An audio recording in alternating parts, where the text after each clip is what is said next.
Hello, everybody. Welcome to the Blue Ladder. So great to see you guys. Hope you're having a wonderful Saturday. Thank you all for coming out and wanting to hear this totally awesome story that we have to tell you today. Yeah. Of course, we are doing this fun story as a tribute to the Blackout Club in celebration of their 2-year anniversary of launching 1.0. And all of you probably already know that because we're probably friends from the Blackout Club. So, our story today is very heavily inspired by TBC. It's probably not directly in the same universe. You'll notice some things are different, some things might be the same. So, just know that we're taking our own little twist on some things. We also wanted to thank Nathan Moody. He has given us permission to use some of his songs from his album, The Right Side of Mystery. You'll see links in chat going off to show where you can find his music at. He is also the melodic composer of the Blackout Club's main theme and just pretty brilliant in general. So, if you hear some awesome sounds today, you have him to thank. Also, we have a little disclaimer. Today, our game might be a little dark, might be a little intense, might have some scary themes in it. We are playing a 10 candles-ish game, which if you know anything about 10 candles, it can get a little scary. So if that's not your vibe, no problem. We will see you on the next podcast. No worries. And if it's totally your vibe and you're giving me like the metal hand sign right now, then you're probably going to love what we have in store for you. So, I'm done stalling, I think. Without further ado, I believe that we can just hop into our game for tonight. All right. We are also using Roll20 for dice and for music. And of course, I think it's just like an RNW curse and or weird thing that we always have audio issues. So if there's anything you can't hear or is too loud or you can't hear a specific person, just let me know. We'll try to get that solved. All right. Let's dive into our story for tonight, The Blue Ladder. We're starting off in a summer of friendship. This is a classically perfect summer of sizzling heat and sneaking into the movies, late night stargazing, and making promises to your friends over campfires. It's really the bonds of friendship that's so deeply rooted in the DNA of youth. But there is one caveat. Jasper, your friend, is leaving. And the four of you have been through everything together. The thought of him moving has been a devastating truth lurking behind every summer slushie. But as the days become shorter and the shadows grow longer, the inevitable has arrived. You all spend the last night of summer together, talking very little of where Jasper is going, but instead just reminiscing on all of the fun, wild, and undoubtedly dumb things you've all done together. You all fervently promise to write, which is a weird request, but a necessary one, as the town Jasper is moving to has a radio quiet ordinance, which means no phone calls, no email, no internet.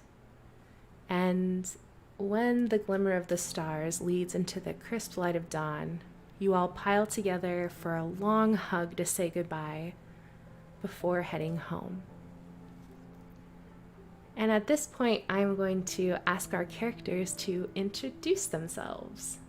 So, Victoria, can you introduce yourself, please? Hi, I'm Victoria. Jasper is my cousin. Our dads are brothers.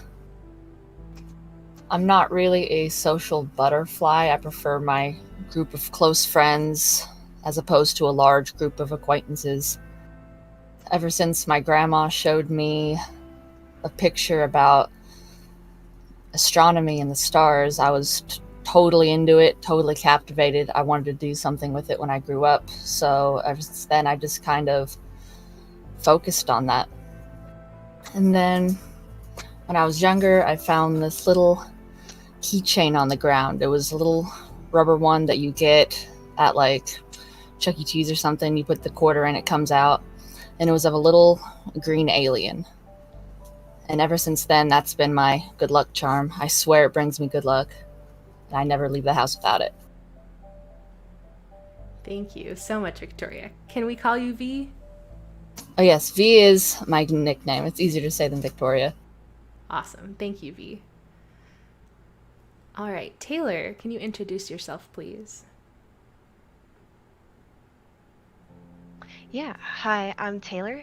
Yeah, I'm not much of a talker, but it's not that I'm shy or anything. I do like talking to people. I just don't have much to say sometimes. I worry a lot, I guess, but I have a necklace I keep around all the time with me. Kind of helps me. It's like a worry stone, so it helps me think through things and stay calm. Me and Jasper have been friends for since, well, freshman year in English class. And yeah, I miss him, and I really like our friends. Thank Yeah. you. Thank you so much, Taylor. All right, Seline, would you please introduce yourself? Hey, I'm Seline. I'm 17. I've known Jasper since, like 9th grade. I tried to cheat off of his test. He was not amused, but we've been friends ever since. I'm not super great academically wise, but like I don't know, I just kind of get around. If you are one of the nerds, if you're one of the dweebs, if you're one of the jocks, you know me, you've seen me. We probably high-fived in the hallways. I'm a huge theater nerd. I didn't think I was going to be at all, but Miss McDaniel, the theater teacher, she kind of roped me in, and I've been hooked ever since sophomore year, so I don't know. I've just been kind of cruising up until senior year, but things are kind of changing now, and with Jasper leaving, everything's just kind of different. Thank you, Seline. And I will introduce Jasper, the friend that all three of these wonderful people have been talking about. Jasper is a soon-to-be 18-year-old and a senior in high school. He gets straight A's, seemingly without much effort, though he usually just shrugs off compliments on his intelligence and blames his genetics. Both of Jasper's parents have advanced degrees and have deep roots in the scientific community. And as V said, Jasper is cousins with V. If Jasper were honest with himself, he'd probably tell you that he'd love to study birds. Their sounds, their colors, their migration patterns. He finds them absolutely fascinating. But his parents don't want him to. They don't understand what good there is in studying birds, and how does that help humanity. Birds can't find the cure to cancer or sustainably feed a third world country. And since it can't, they consider it a selfish science and not one to be studied. Which brings us to where our story begins. School has been in session for a few weeks. You have mostly memorized where your new classes are, your teachers' names, and your locker combo.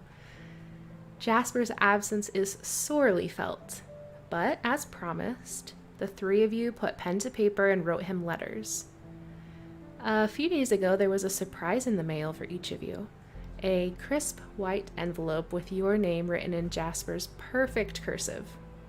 And on the back of the envelope, right over the seal, there was a stamp that said, "This communication has been approved by the Science and Technology Institute of Sympathy in Deep Navy ink." Nothing is super out of the ordinary in the letter, but each of you feel the reality sink in that letters are not going to replace having Jasper by your side. One of you has read the letter once, one of you has read it twice, and one of you has read the letter dozens of times. And it doesn't stop this growing doubt in your mind that something isn't right, like that sharp taste of metal when you drink from the hose. And that's when you all decided it was final. There's a long weekend coming up, and you're gonna go take the bus to visit Jasper at all costs. Whether that meant sneaking out, lying about your whereabouts, or simply leaving a note on the fridge, you know you had to get to Sympathy. So now I'm gonna ask each of you, how did you get here on this bus? Let's go in reverse. Seline, how did you get here on this bus? Guaranteed that my parents did not even ask. I probably just got in my truck and left. Wonderful. All right, Taylor, how did you get on the bus? Oh, I just told my parents that, oh, I'm just gonna hang out with some friends. And I mean, that's not technically a lie. I just didn't tell them where or when I'd be back. Wonderful. And V?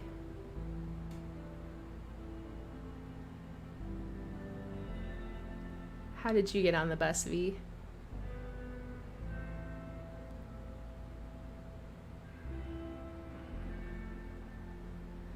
Uh-oh, do we have Victoria with us?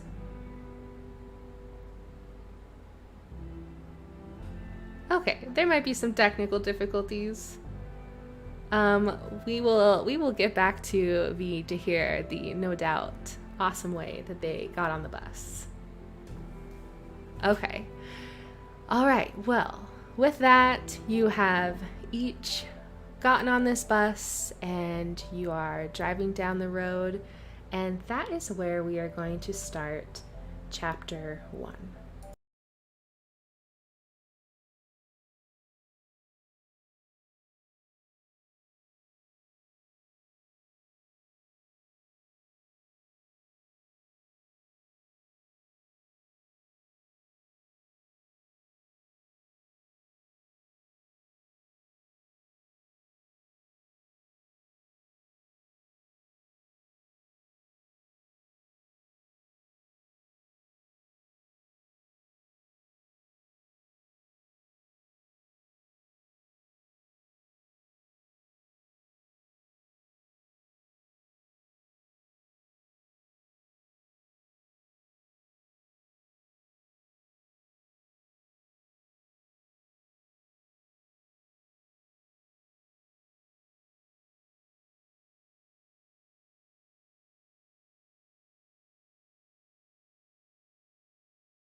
All right, we are back for chapter 1, and I am going to move our not at all ominous skull down to our next ladder rung for chapter 1.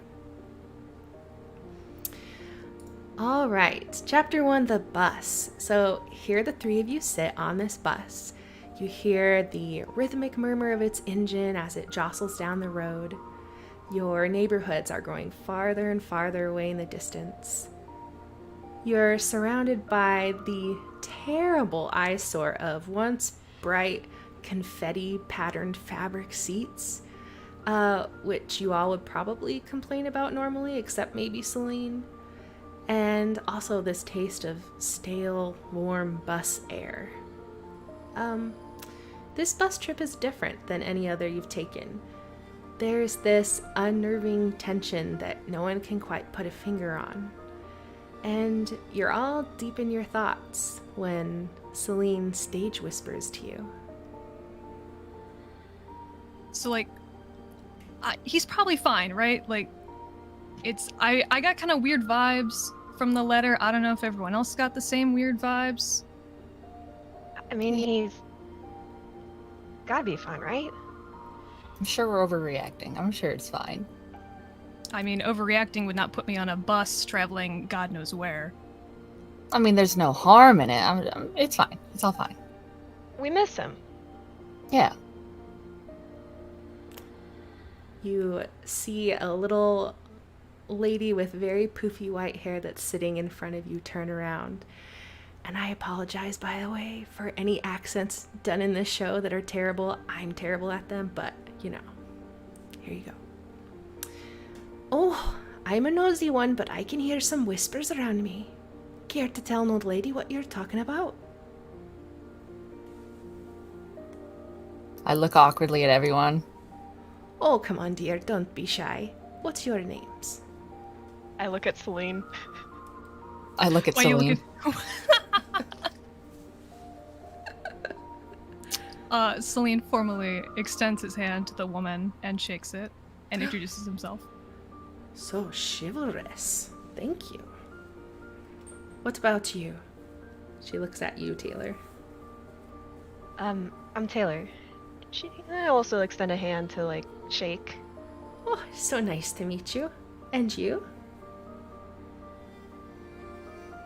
Looking at Victoria. My name's Fee. Oh, that... Not sure that I've ever heard that name before. V. Just like the letter V. Well, it's short for Victoria. Oh, that's a name I've heard before, for sure. My name's Cindy. Cindy Hills. Now, what are you doing on such a long bus ride by yourselves? We're visiting a friend. There's not a lot of stops on this route. Where does your friend live? It's a place called Sympathy. You been there? You're talking about the closed community of Sympathy. No one can go there. I mean, someone went there. A friend did. Well, if your friend went there, they went there to stay, not to visit. They don't accept visitors there. Did he not tell you Tell us what? that you can't go and visit? It's closed. I probably should have written that in a return letter, shouldn't I? I should have asked. You've gotten letters from him. Oh. I would say to treasure them. They don't last very long. What? The people What do you mean by that? The people that move there, they start writing letters, but it doesn't last for very long. What happens? Do they die, or? Oh, Way to be morbid, Jesus Christ. I don't know, I'm just thinking.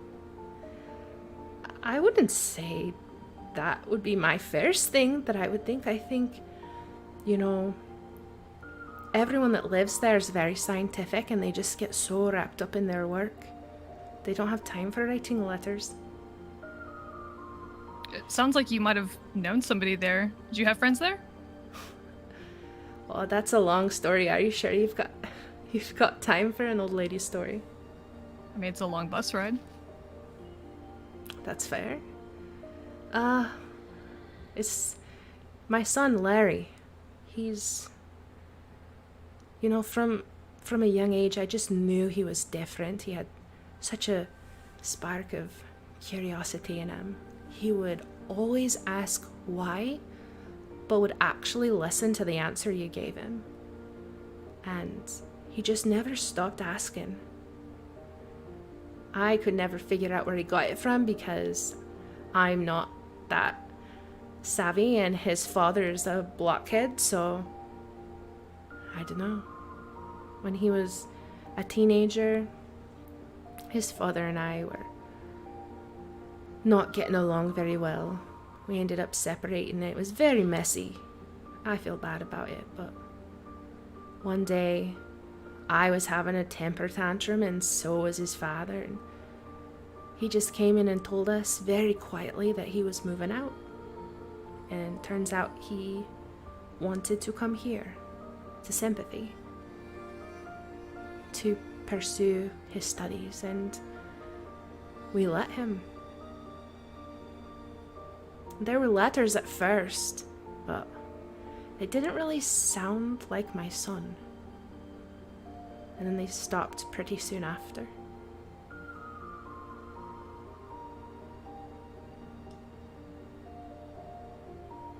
I hope your friend never stops writing. Well, that's why we're here. We're gonna check on him and maybe he'll keep on writing. Yeah, maybe they'll make an exception. They'll let us visit. You know what, for your wee sakes, I hope so. I make this trip every year. I get out at the stop and I make him a wish for his birthday, and then I go home.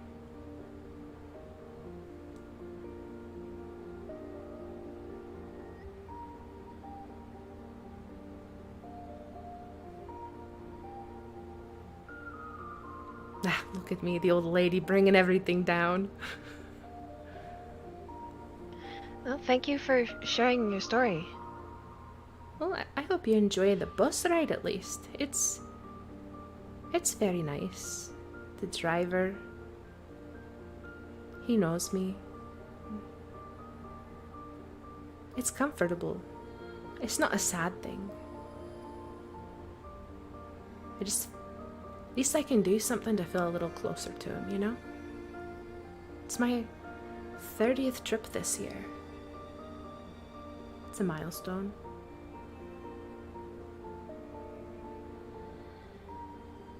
But 30? yeah, he's been living here for 30 years. Have you tried mailing back? My letters just get returned. Unopened.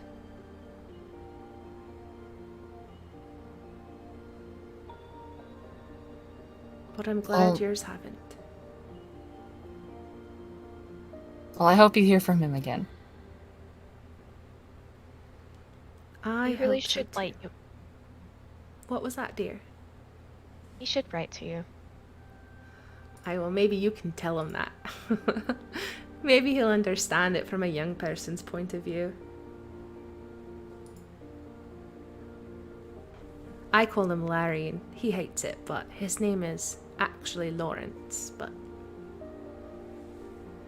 I didn't know that he would, don't know that he would have kept his father's name.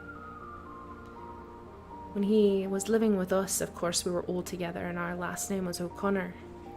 But him and his father never got along. He was definitely more of a mummy's boy, you know the type. Well, we'll keep an eye out for you. Oh, you're such dears. You know, I think I'm gonna make a wish for the three of you this time too. You've filled me with hope.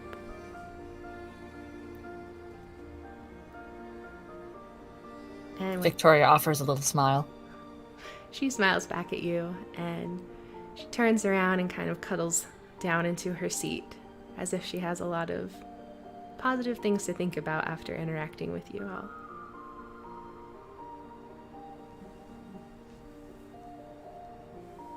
What would you like to do? Can we see anything out the window yet? Yeah, you see a lot of very flat, sandy dirt landscapes. Off in the distance you see some hills with a little bit of green on them, but for the most part it's pretty much dirt around everywhere. You're on a paved road, but it definitely has some potholes and you can feel that as you're driving over it.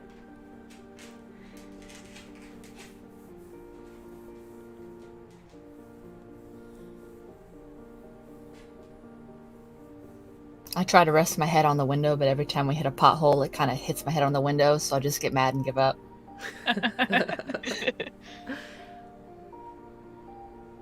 Who else is on the bus besides us and Sydney? Great question. You have Cindy in front of you, and then off behind you and on the other side of the bus, a couple rows back, you have a couple that have hiking and backpacking gear that's littered all into the aisle, and they have a big map sprawled out. It looks like they might be traveling or hiking to certain places.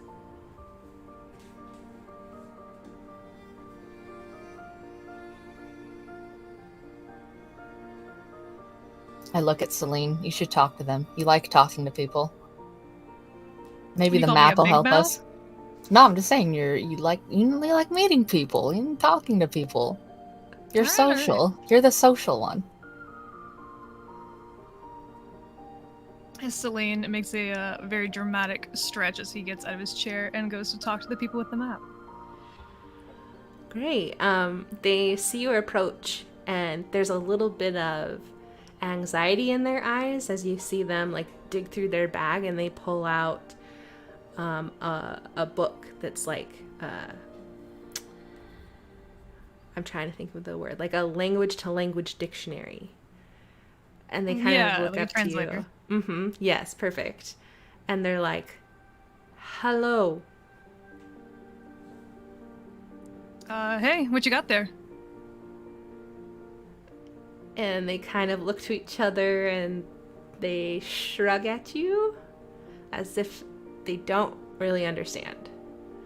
And they just say, sorry, we're traveling.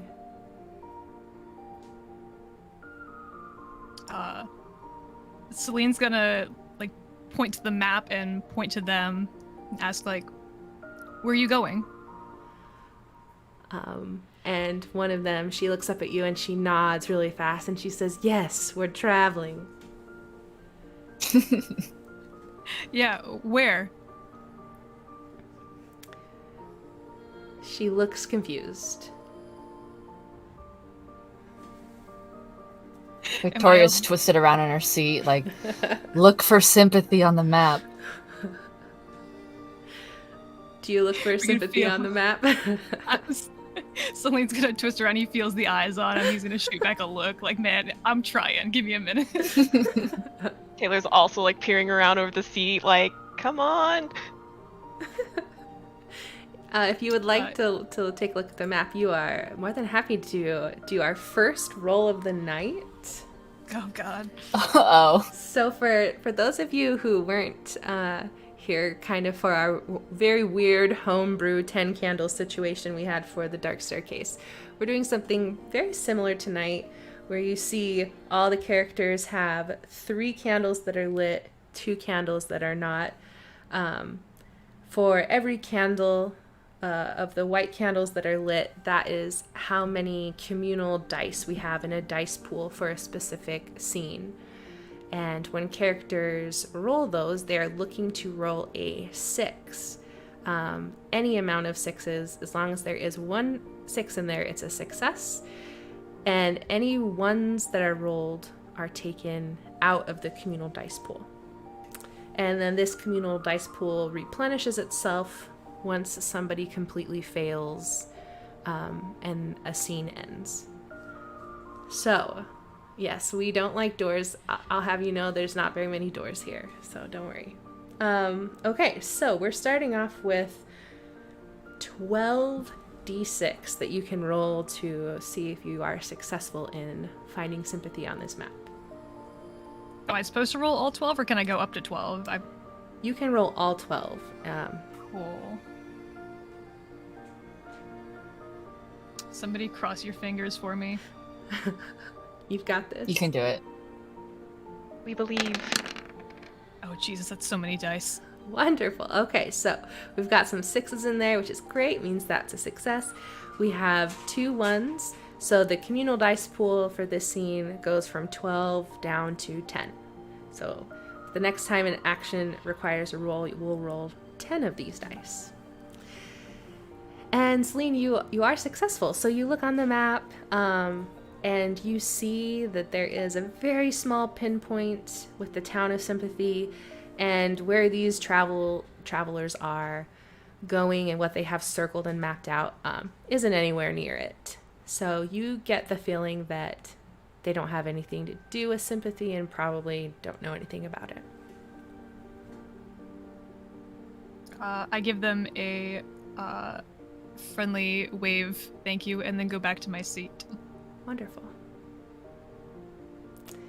Seline, would you do one more roll for me, please? Now it's 10d6. Okay.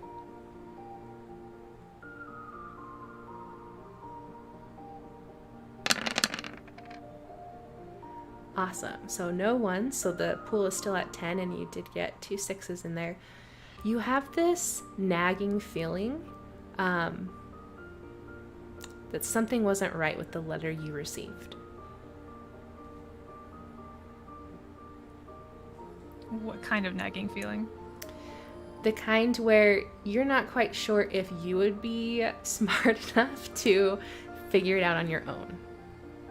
Knowing my GPA, probably not. Right.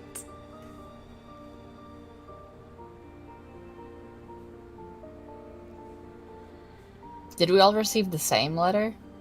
That's a great question. You can definitely ask each other that. If your question was, did you receive an individual letter? Yes, you each received an individual letter. But they all said different things? You're not sure. No one's asked that yet. What a great question to ask.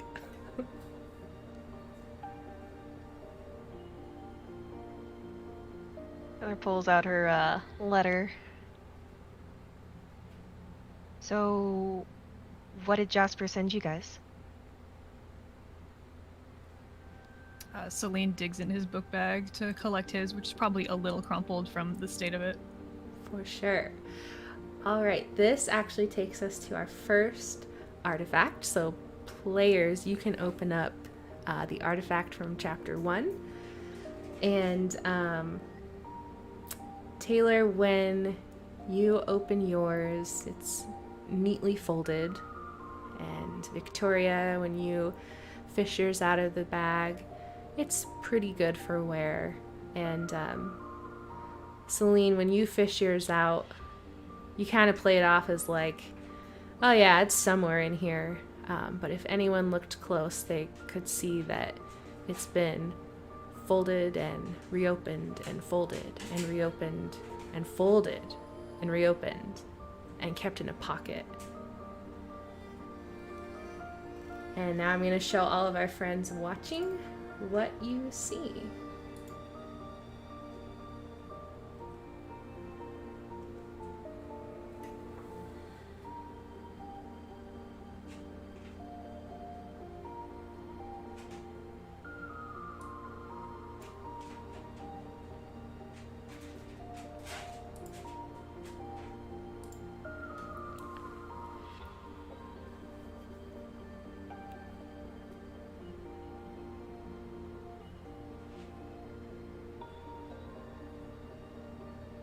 And you three are free to talk about it. It is up on our screen.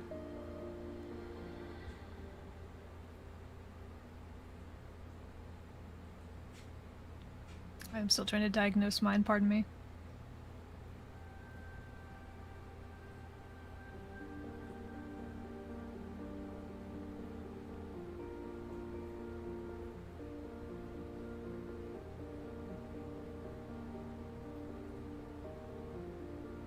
I fish out my letter, kind of hold it up, squint at it.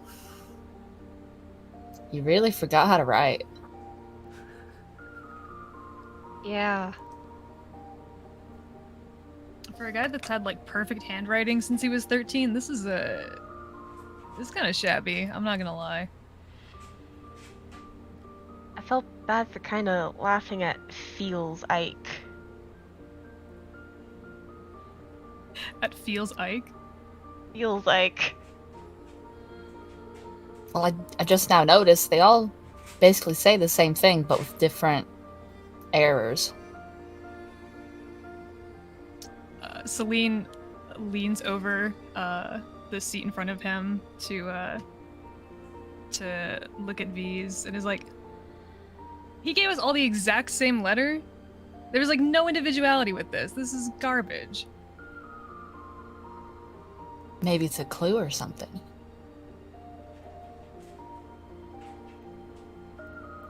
Are Do you guys have like randomly capitalized letters? And randomly, letters missing. Yeah. I just thought his pen was dying. Yeah, I'm seeing that. Like the beginning sentence, I have a capital like, and I lean over to Taylor's. You're missing the L. Alayna, are you missing the L? Hang on. Yeah.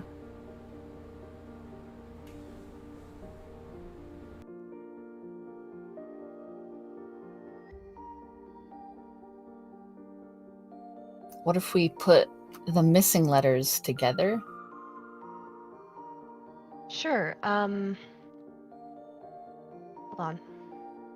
Taylor pulls out like a piece of paper and pen.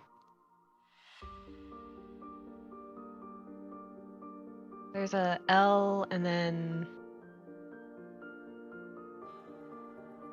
an O. Mm-hmm.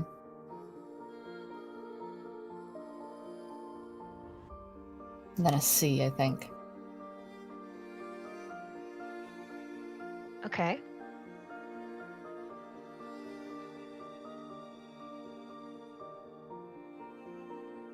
K.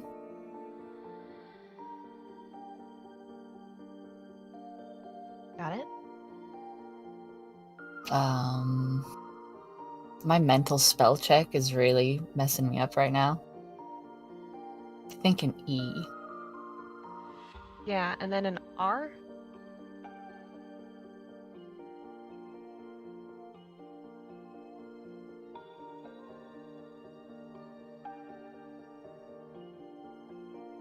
Yes.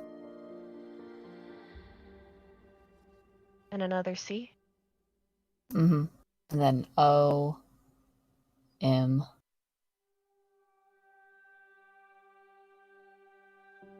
B. O. I think that's it. And whatever redacted means. Locker combo. Huh. Who redacts their own letters? Unless the city did that.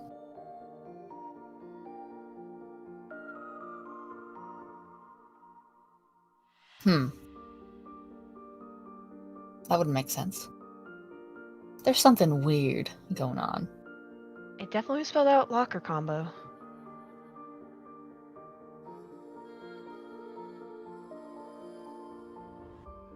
The final sentences are different.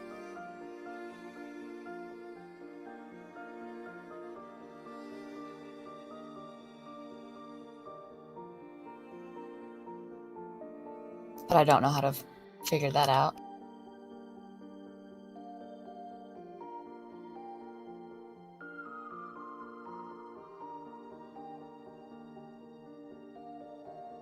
Syllables? Yeah, I was thinking that. Like, do not do 3.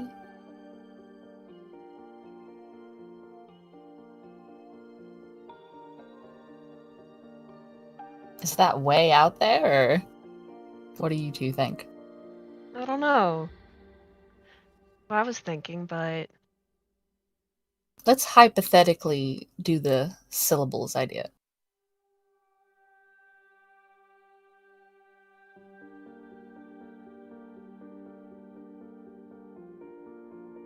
or it could be words.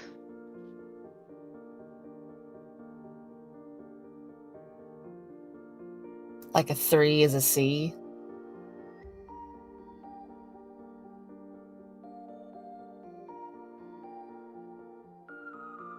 Or just a 3. Maybe. If any of you want to make rolls to try and get hints on this too, you are more than welcome to do that. But you are doing great. I think I might have figured it out. Yeah. Oh? I think it has to do with the amount of letters. Because, like, look, the same amount in pleased and I miss you, it's 7.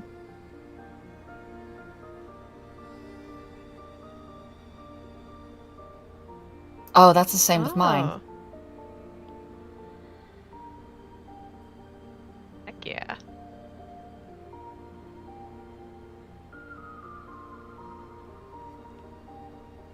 And the second one's 13.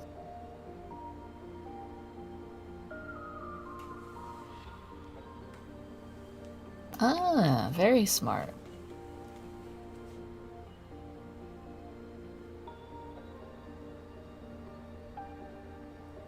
So did you guys get letter count as 7, 13, and then 9?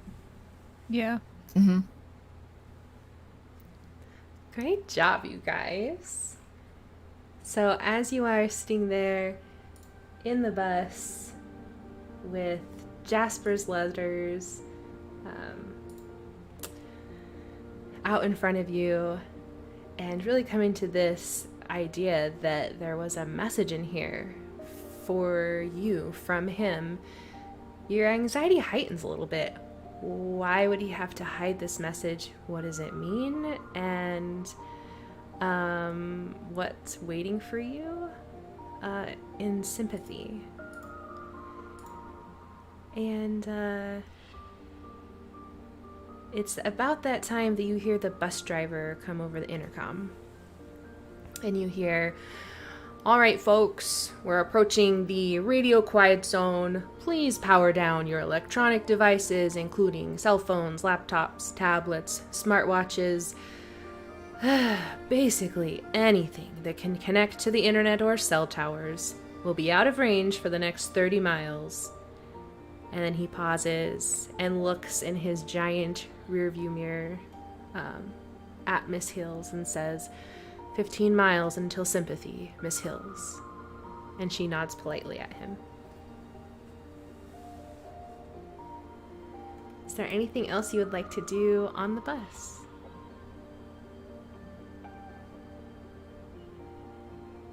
Are there any, like, magazines or anything?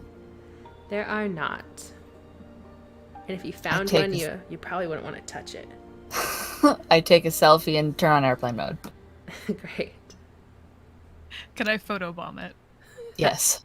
Absolutely. I squint at it. Hey. What? That's gonna be, like, famous 10 years from now. Hey, why don't we take a selfie all together real quick? Okay. Taylor pulls out her phone and, like, reaches. Beautiful. The three of you pose for a selfie before phones are turned off, and ride much of the next 15 miles in a bit of silence before the bus comes to a stop. And he kind of gives you a weird look as the three of you get off. Miss Hills grabs her cane and slowly walks to the front of the bus, and staying on the bus because stairs are just too hard for old lady knees, she closes her eyes, and you can see her concentrating really hard on making a wish. And then she gives you a slight smile and turns around and wobbles back to her seat. And that, my friends, is where we are going to begin chapter 2.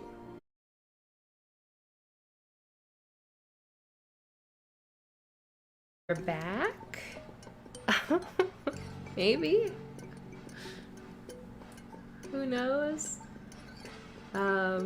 Okay, cool. I got a looks good. We're coming through live and somewhat strong. So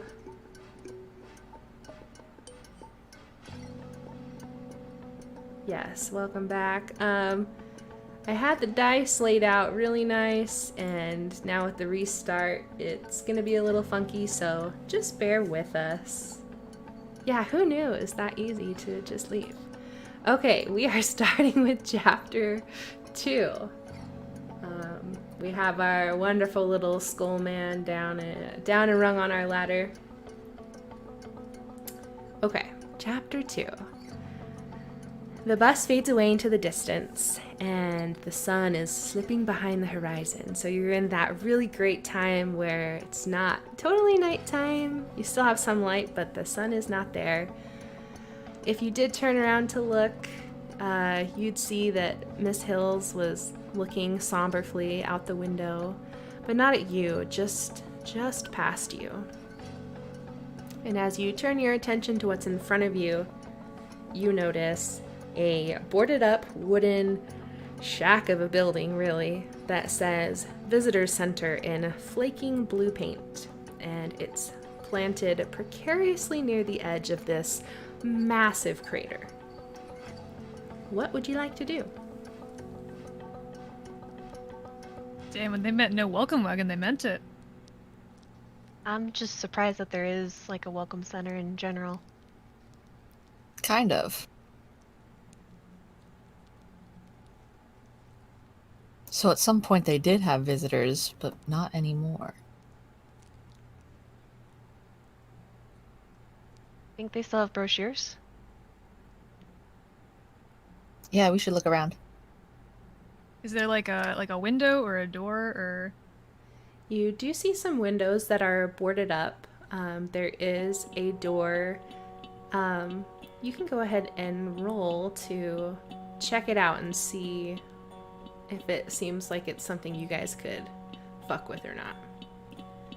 Would anyone else like the honors of that roll? Sure.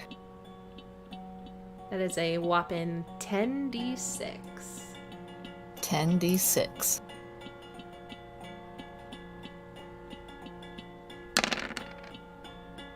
Nice. Okay, I see 1 and some 6s in there. So our dice pool is down to 96, and as you look at the door, it looks like it, was once a pretty solid-ish door, but it definitely has been here, not used for some time. The hinges look super rusty. You don't feel like it would put up too much of a fight if maybe a strong person were to manhandle it a bit. What if 3 people manhandle it a bit? I mean, that sounds really good to me. Would you guys like to try? Ooh, breaking and entering, let's do it! Cool. Okay, you have 96.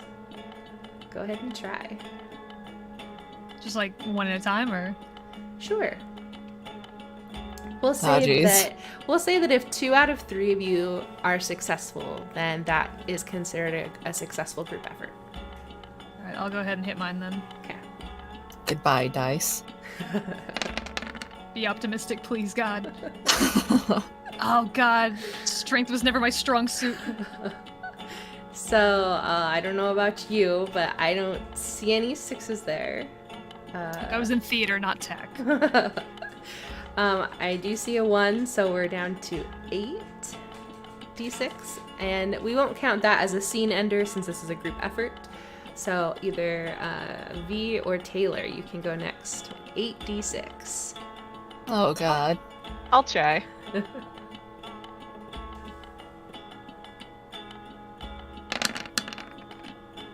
Okay, we got some 6s in there, no 1s. Nice job. It's considered a success. Damn, Zap. Good job. All right, V, you got 8d6.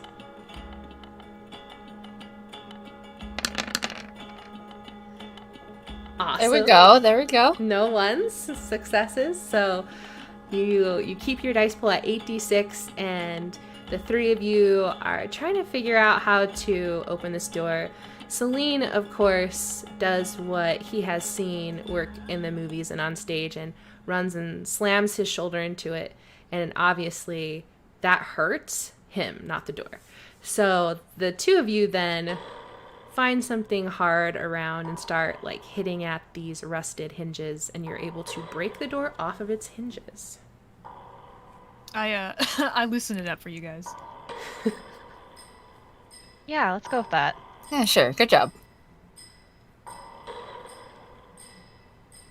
Awesome. You guys want to go inside? Yes. All right, as you walk inside, you are met with a giant entry room, and it honestly looks like Nobody has even breathed in here since the 80s. So anyone with dust allergies, like, you're gonna have a bad day. Everything's covered in dust. There's a little welcoming desk, but the vast majority of this room is actually rows of chairs, folding chairs, facing a white projector screen. Now, as you kind of look at this setup, you notice that back behind the chairs, there's actually a stand with a projector on it, and what looks like to be a VCR, if you know what a VCR is.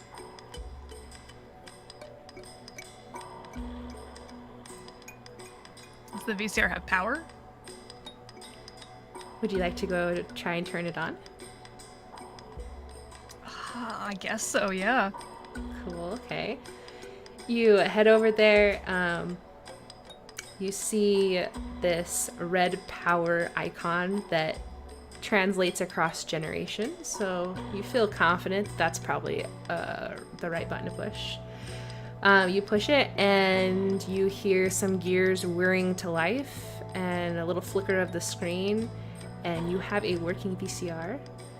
On top of that VCR is a rectangular object that is inside of a rectangular half sleeve.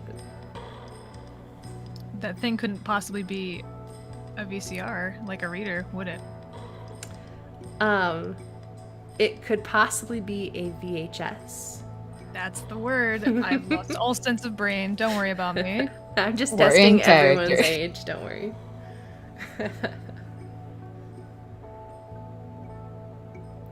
Ah, yes, the tape. My brain forgot the word tape. I'm like, yeah, you know. the thing that does the thing. Got it. The thing, yeah, that goes in the VCR, that one. Does the paper slip have any, like, writing to indicate what it is? It sure does. It says welcome on there. Oh, this must be for us. Seline would like to raise it up and give it a little waggle towards the other two, like letting them know, like, hey, look what I found. V goes, "Oh, sweet, let me see." Holds out her hand for it. You are more than welcome to it. Take it. V takes it. Yeah, I've seen one of these at my grandma's house. This little square rectangle thing, that's where it goes. She proceeds to put it in backwards. Oh, it doesn't fit. It was like, was something supposed to happen when you did that, or? No, it doesn't fit. It must go for a different VCR thing. Try like a Okay. different orientation, like, you know, like wait, long let me see. ways? Yeah, try it that way. Stick it in long ways. No, it's not fitting.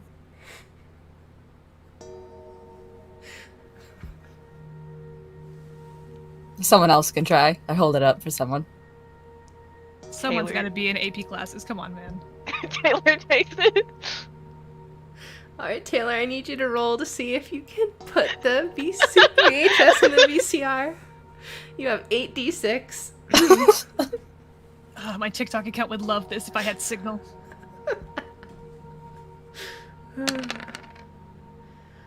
Nice. Okay, we have 1-1, so we're down to 76, and we got quite a few successes. So Taylor, you just walk over there, look at it. It instantly makes sense in your head that the part where there is tape to read goes into the machine first, and you pop it in. Aha! Oh, I was right. And what happens next is that the projector rolls to life and you start seeing something being projected on that screen. And that is what you are going to see for your Chapter 2 artifact. And I'm going to pull it up for those of us watching at home. So hang on just a sec. Okay. All right, do you guys have your video pulled up? I'm ready when you are. Here we go. 3, 2, 1, action.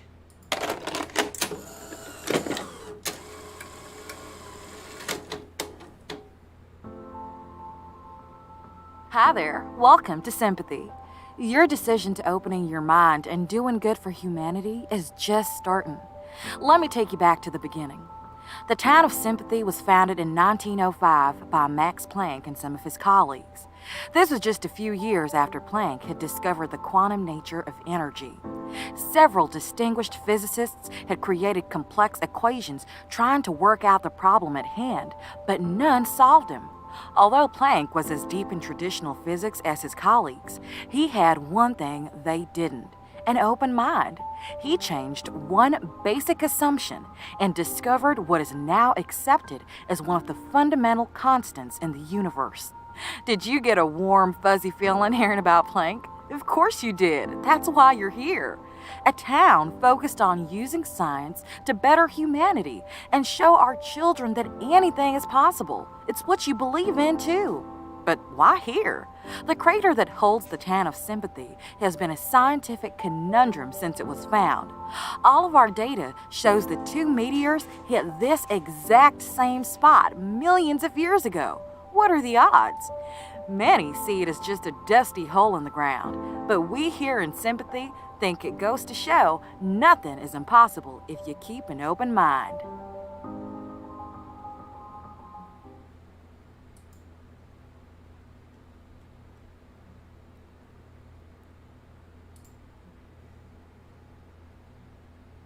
All right, that is what you see. I think I fell asleep standing up. Did anyone get any of that? Keep an open mind. That's what I got. Got it. Perfect. Meteors? 2 meteors struck twice, which is apparently super rare. Science. Science, baby. Can I do a scope around the room to see if there's anything else of importance? Absolutely. Let's do a roll. Let's see what you find. Oh, you can't say that. I'm bad at rolls. What are we at right now? I think we're at 7. Mm-hmm.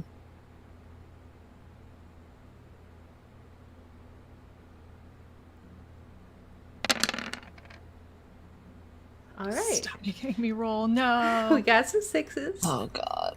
So we got 2 1s. So that means we're down to 5d6. But it was a success. So you look around. Everything looks pretty dusty. Nothing super useful as you're kind of pushing chairs around and wondering like why the heck this building is even still standing. You do notice a door on the back wall that seems out of place because it is clean, doesn't have dust all over it, and isn't made of wood. Looks kind of new. Can I go investigate? Absolutely. What would you like to know about the door? I would love to just kind of give it like one of those flat palmed, like gentle pushes, just to see if it feels like it was unlocked. You twist the handle slightly and it's unlocked. Hey guys, What's up? I got a door. V goes over, checks it out. What's in it? Anything? Well, see, that's the thing. I haven't opened it yet. I figured that like I would tell you guys first. Okay, let's check it out. Why is everyone so sus of doors? Come on. Like I was gonna open it without you guys here. What if there's something scary behind it, man? Is it dark in there? Is there a light? Celine's gonna do one of those. I don't know how to properly explain this, but y'all know, like, when you're going somewhere that's probably gonna be really dark, and you do the little really narrow slit to like see if it's really dark first, and you're like, okay, I'll just go. that kind of like half open, like hope it's not scary kind of open. For sure. Seline does the half open, hope it's not scary open, and is met with the opposite of what he thinks he'll be met with, which is a lit room. Oh, hell yeah. That sounds scary. And go ahead and push it open. Cool. What you see is an office that oddly looks like it's halfway from the 80s and halfway from the future. There's like a very old wooden desk, but the computer and hardware on the desk look futuristic. But one thing's for certain is that this office is regularly used. You notice that there are a lot of folders and papers kind of scattered on the desk. The person or people who work here don't keep it super neat. I would like to go sit at one of the desks and filter through the papers, if I may. Absolutely. Give me a roll. Let's see what you find. This is once again a mistake. All right. We are down to 5 dice. Make it 4. I believe in you. All right, so no 1s, but no 6s means that this was our first official failure of the night, which means, unfortunately, Seline, I have to darken one of your candles. Damn.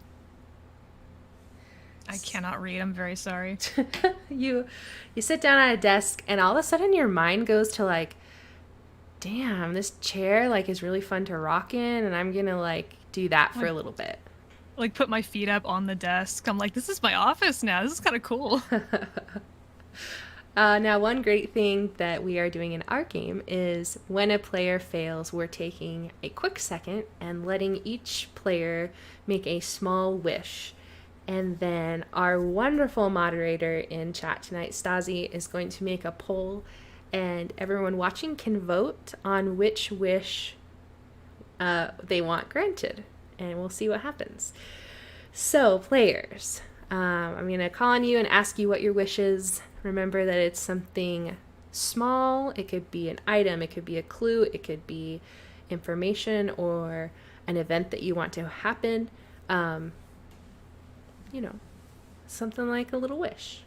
So, V, what is your wish? Well, the only thing I can think of is if this room looks used, but it looks like no one's been out front in forever, there has to be another entrance. Can I wish for finding a secret entrance? Absolutely. Well, I wish to find the secret entrance. Awesome. All right, Taylor, what is your wish? I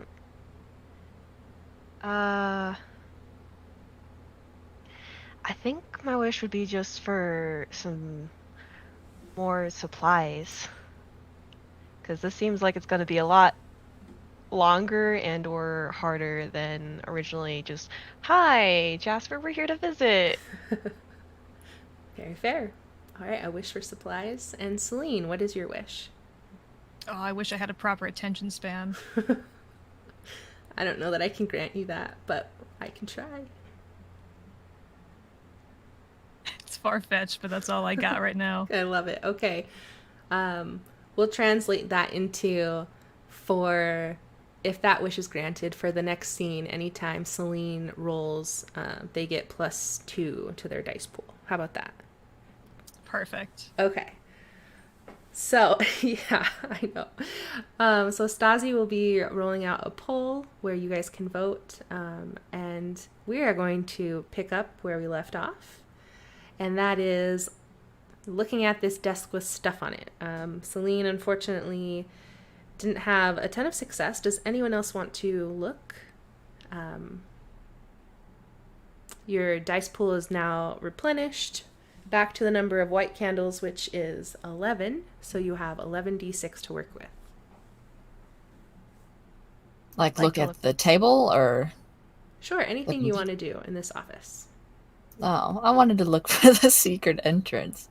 Well, that's your wish. So if the audience chooses that, then I'll try and weave that into the story. I'll let Taylor go first. I want to look at you said there were papers? Yeah. I want to look at the papers. Go ahead and roll a dice. Roll the dice and see what you find out. It is 11d6. Cool. So we have 3 1s and a bunch of 6s. For those of us that weren't here at the Dark Staircase, we do have players each have a deck that they have assembled beforehand that is made up of their vice, their virtue, their moment, and their brink. And these are things that they can do to sway the dice that they roll. So here, for example, Taylor is successful. They rolled 6s, but they also are going to lose 3 dice if they don't do anything to sway this roll.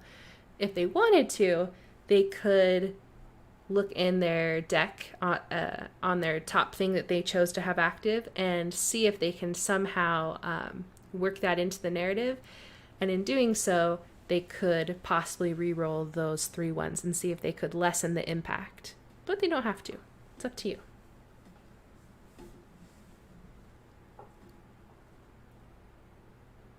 Well, that sounds like a fun thing to do, because 3 dice right off the bat. Right? So we have on the top of yours your vice. So if you would like to burn your vice, then tell us how you work that in narratively, and we will burn it. So Taylor is starting to look through these papers and starts mumbling to herself like, this is kind of a little bit more, right? Like, what if he's hurt? What if he's not okay? What if something bad's gonna happen to him? What if something bad's gonna happen to us? What if something really bad happens to us? They don't like visitors. What if they do if they find us visiting? She starts working herself up. I love it. Well, it's perfect. I mean, they had an entire place for like newcomers and visitors. I feel like they're not gonna behead us. But it's not used anymore. But what if they do? What if they do what? Behead us? Yeah. Oh God. Don't take Then- chances. Then somebody's not gonna go back to school tomorrow. You won't have to go to English. I don't know what to tell you. Okay, with that, we're going to burn the vice. Your vice has been used, and you can re-roll those 3 1s and see if you can get something better. This did not help Taylor's worries. I'm so sorry. It's amazing. You're welcome.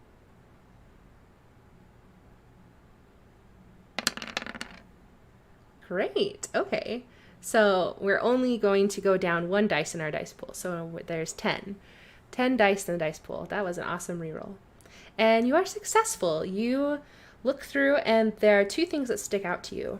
There is a plot map that looks like possibly a neighborhood or buildings or houses.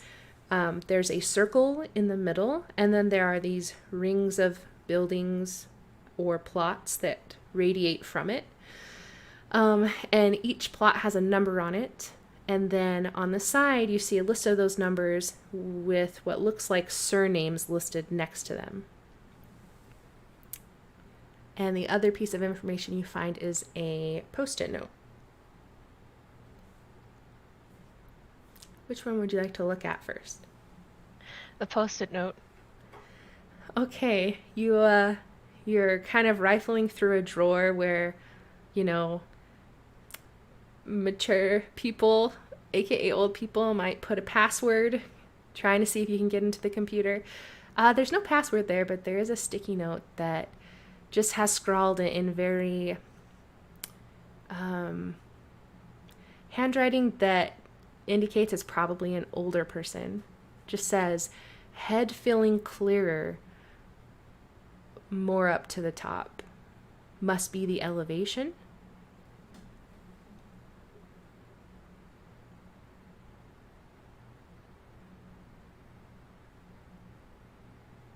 Huh.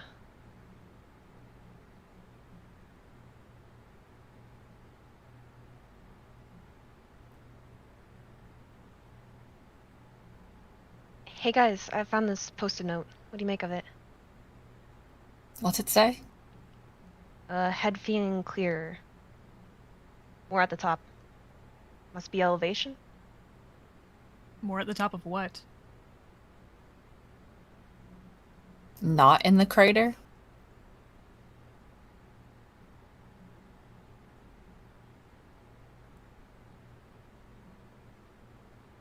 Is there That's- something down in the crater then?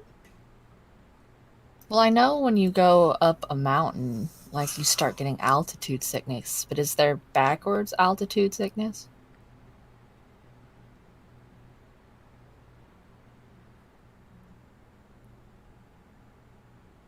So if you're in the crater, it's hard to think, which wouldn't work for a scientific community. You need to have your wits about you.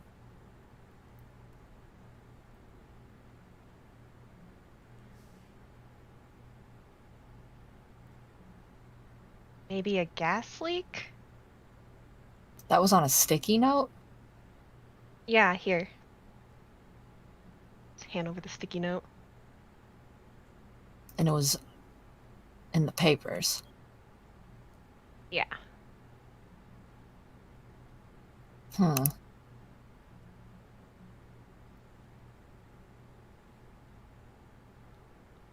I wonder why it's on a sticky note. Because that's more like something a password would be on, not a diary entry. I was hoping for a password.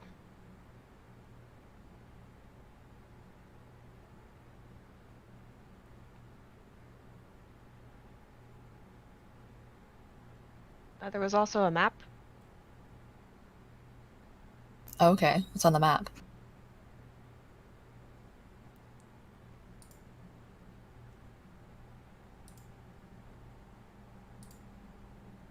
On the map again. Oh, sure. You see a circle in the middle, and then you see these plots or what look kind of like outlines of property or houses that line around the circle in 2 or 3 rings, and each one of those plots has a number on it. And then on the side, you see all of those numbers listed, and then next to them, what seems to be a surname, like a last name, like Johnson's.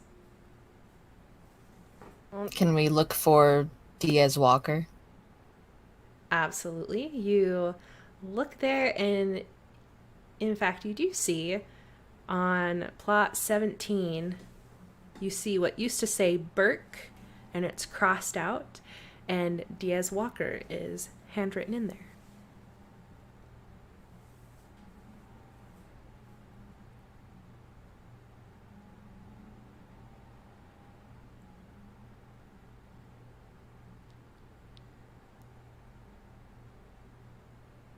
Perfect. That's probably where he's at. Hopefully. And the computer's still locked, like there's a password? There is.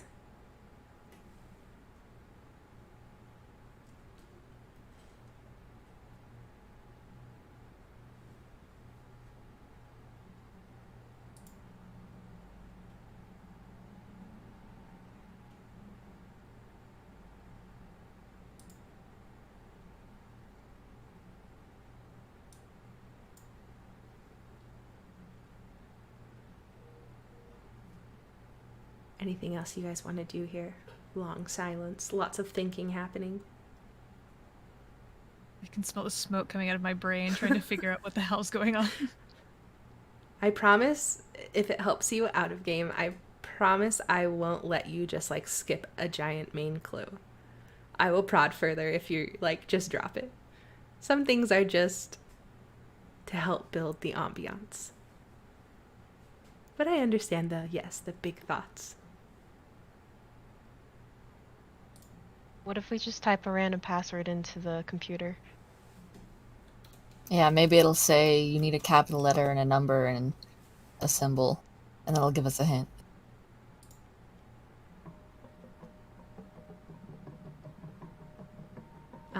You can certainly try.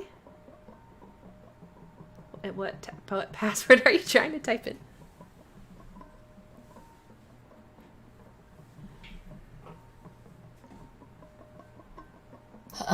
What did the sticky note say again? It said, head feeling clearer, more at the top. Must be the elevation.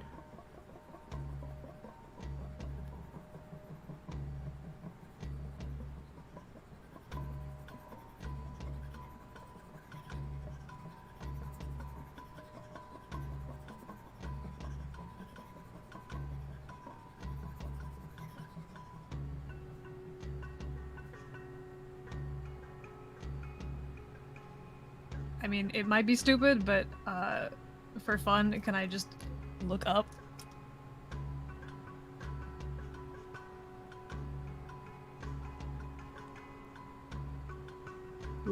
Look up at the ceiling? Yeah, I'm trying to big brain this. Sure.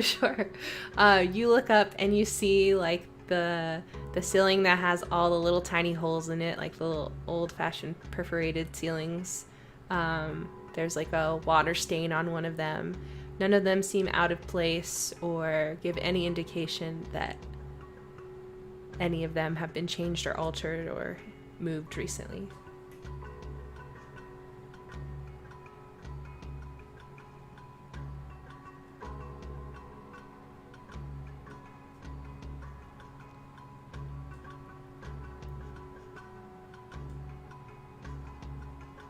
Anyone else got any ideas? Maybe the password's sympathy. Sympathy 1, 2, 3. Go. Well,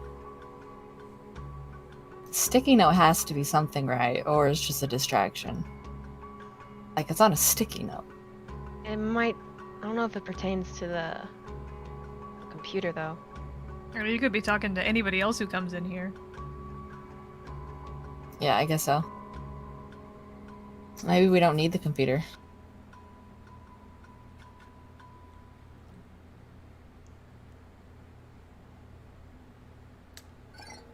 All right, you three, what are your plans?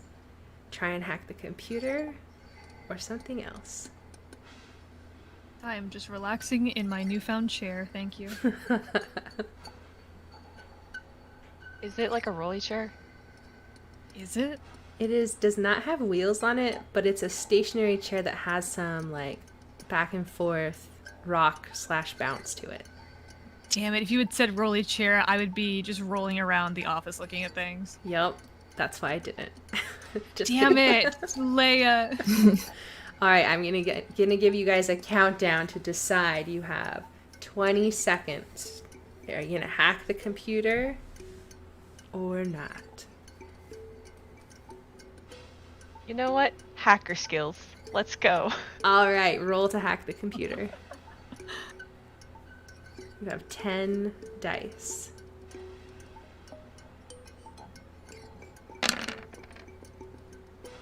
Cool. Okay, so we have 2 ones. Anything you would like to do about that? Or you feel comfortable losing 2?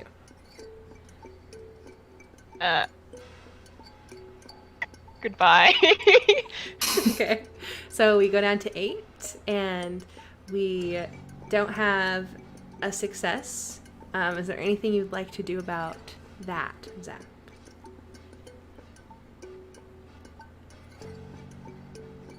I'm not in. You're nodding your head yes, or you're not? No, I'm just... Like hacker voice, like I made it, it's like I'm not in, I'm Yeah, not. okay. Yeah. But Oh. no, just turn to the other guys like, never mind, I can't hack things. All right, you attempt to put something clever in, and you hit enter, and the computer immediately goes on lockdown and doesn't even let you put any more passwords in. Oh, okay. And Taylor, with that failure, I do have to extinguish one of your lights. Taylor got the screen to change, that's pretty cool. All right, we have time for 3 short wishes, and then we're going to be on to our next scene. So, Seline, what is your next wish?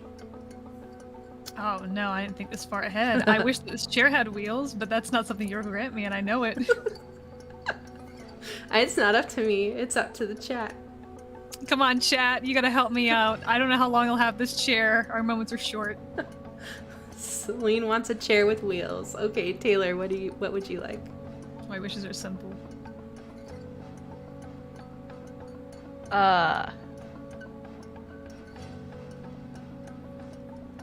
Gosh, now I want a chair with wheels. No, hold on, I can think of something else. Sorry, we can get 2 chairs. We can think big. We can think big. We can think big. These are It's like small wishes. It's bro. It's a timeshare. It's a timeshare. Okay, we'll kind of like swap out.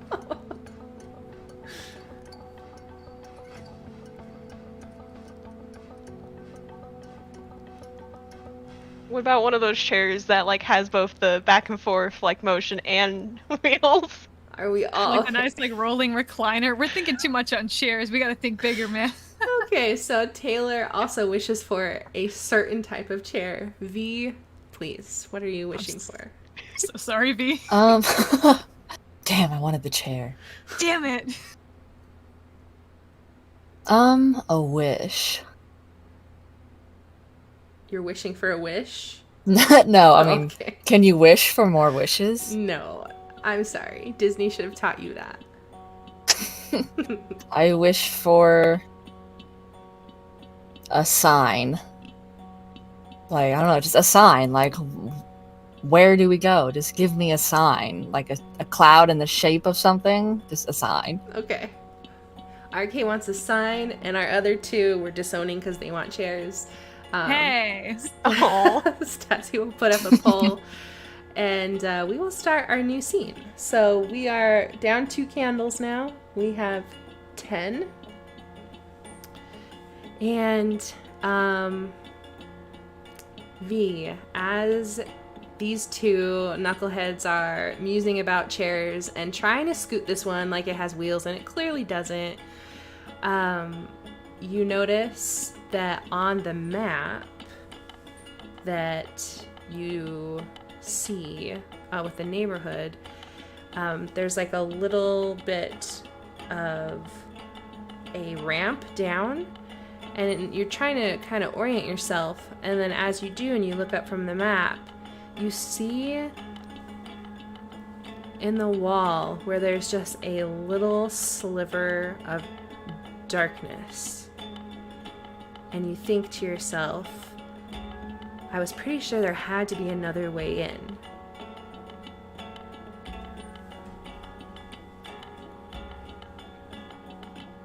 A sliver of darkness in the wall or the map? In the wall. I go check out the sliver of darkness. Alright, you go over there and you see that it's just the tiniest sliver of webbing in a door that keeps the door sealed. And as you look down, camouflaged very carefully in the decor of the room, you have actually found a hidden entry/exit. I turn to look at the others while they're fighting over the chair. Hey guys, come here. I get up from my chair hesitantly. Taylor like watches, maybe like sits down on a chair, just like a ha, and then gets back up and follows. It's not like you can keep it. Alright, focus. I think I found a door.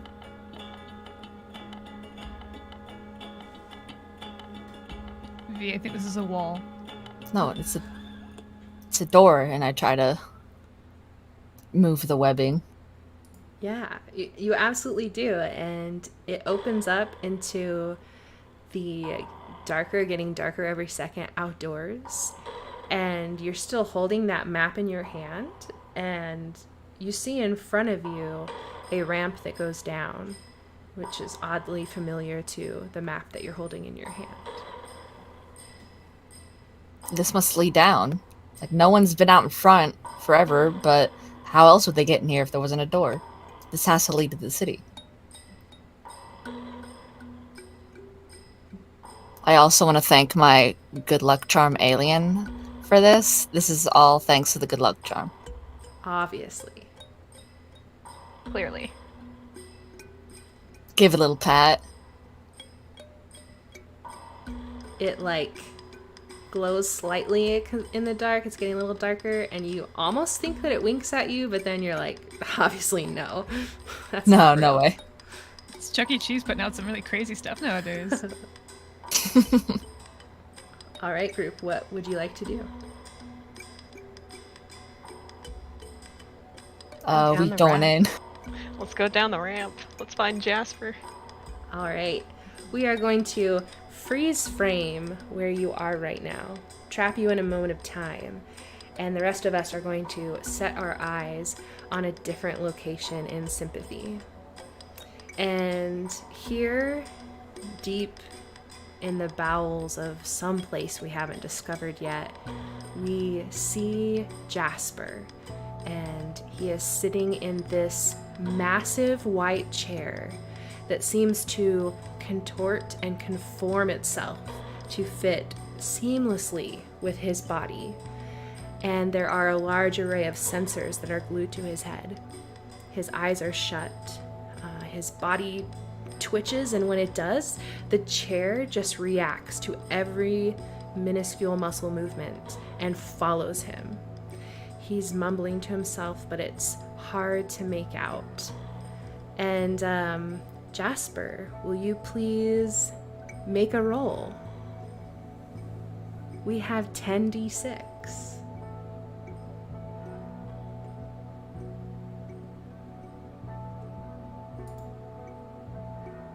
I'm sorry, who? Jasper. All right, that looks like a success to me with no dices lost. Jasper, you can feel the sun on your face. Your diapered bottom is planted firmly on the sidewalk with a dusty piece of jumbo chalk in your fist. And your scribbles and drawings are lining the entire sidewalk in front of your house. You hear the familiar jingle of an ice cream truck turning down your street. And like clockwork, your mother rushes out of the house wearing her favorite blue sundress, and she pauses at the truck before handing you a blue ice cream on a stick that's identical to hers. She admires your drawings, and the two of you eat your ice cream, and you are filled with so much joy and love that you almost don't hear them coming until something in the back of your mind prickles with fear, and you hear them, the barks and the howls and the gnashing of their teeth. They are coming. What do you do?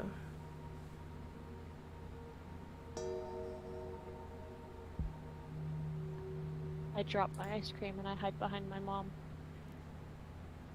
She drops to her knees and she holds your shoulders with terror in her eyes.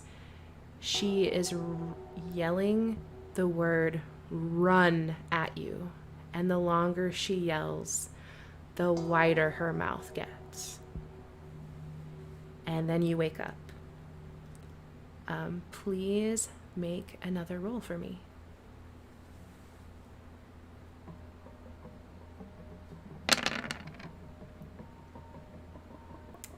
All right, the dice pool is down to 8, but that is a success. Thank you very much, and we are going to transition to Chapter 3 and take a quick bathroom break, so if you would like to do the same, we will meet you back here in just a few minutes for the Town of Sympathy.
All right, friends, we are back and we are ready for chapter 3. Gonna move our very friendly, not ominous at all skull down a rung on the ladder. All right, chapter 3. At the beginning of this chapter, you are all going to receive a card that is face down. Cards are something that you can use to automatically succeed on any roll or action. And if it is a suit that matches the suit that you picked during your character creation, you can then keep that card handy to relight a candle for somebody. It's the only way to relight white candles. All right, chapter 3. So you go out this back door and you start going down this ramp, and you're just really realizing now how massive this crater is. And as you look down, for those of you who don't get vertigo, you notice that this crater has shelves carved out of it. You see a shelf a few hundred feet below you, and it looks very similar to the map that you saw. These rings of houses that are circling a giant tree that is in the middle. And then looking further down on the other side of the crater, you see some large buildings. And then farther down still, at the base of the crater, you see a giant building that has a big circular base and then many arms that reach out and connect to smaller pod-like buildings.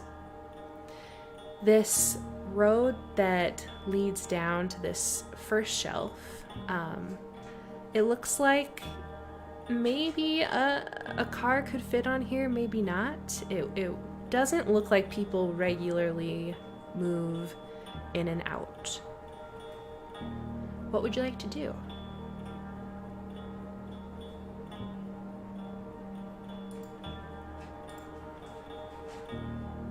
How far away is plot 17, or Jasper's plot? From what you can tell on the map, you would need to walk down this ramp, which would get you to the outskirts of the rings, and plot 17 is in the innermost ring of these homes. Wouldn't take you, maybe it would take you 5 minutes. 10 minutes if you're going slow. Do we hear anything, or it just sounds like a normal town? Cars honking.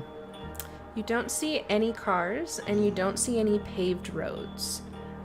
Everything now are these narrow, dusty, carved out roads. You don't really see any evidence of vehicular travel. It seems like when people live here, they work here, they sleep here, they play here, they eat here, they stay here.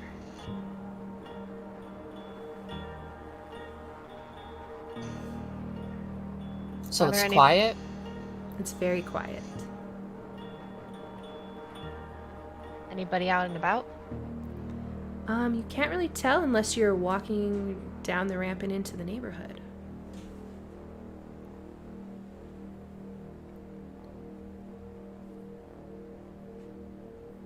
I think we might need to go down. We have to go down to get to the plot.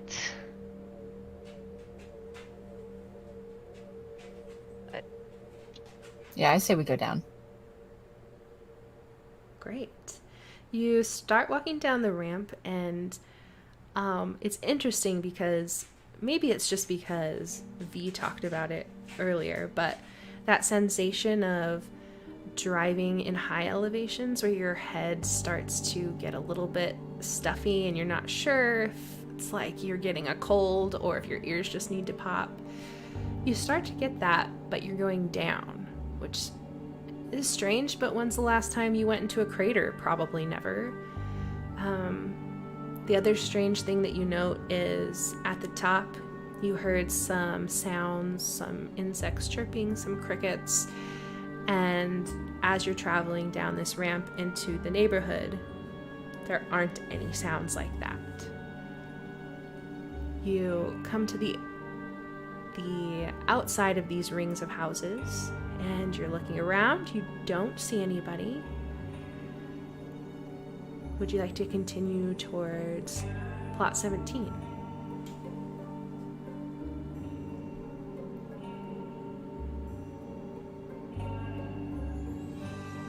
Yes. Great. You walk through these houses. They are small, but not insignificant. They mostly look the same. They're the same color and the same make, and the only thing really differentiating them is the number on the front, which seems to match with the plot numbers that you have on your map. So when you're looking and orienting yourselves, you know that as you're walking towards the inner ring, that 17 is going to be across this circle. And when you come to the very inner ring of houses, you see something strange.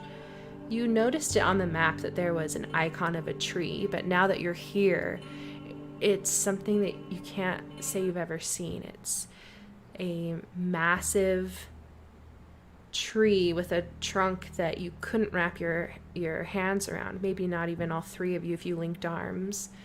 And it is circled with just luscious grass and flora, which seems strange because you don't see plants of any kind anywhere else. What would you like to do? They're really taking care of this tree. Is it a real tree? I don't know how you would check. Do you want to go touch it? Do you want to go lick go it? touch it. No, just Lick touch it. it. Like, is this made out of is this just a fancy art tree? Ah, okay. Can I vibe check the tree? We're vibe checking the tree. Sure. You walk up and you're walking through like some mid-calf length wild grass that all seems real. It crunches beneath your feet. Give me a roll to see what you sense when you touch this tree. How many dice is that? I believe we have 8.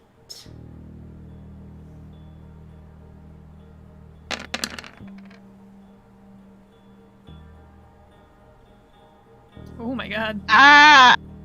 I'm just trying to vibe check a tree. The tree vibe checked boy. me back. So is there anything you would like to do about that? I don't think I can. You are always welcome to burn anything in your deck. So you have a moment as your active trait. So if you would like to embrace your moment, that does let you re-roll ones. Ah. Well, given that's 4 ones, I'm going to embrace a moment.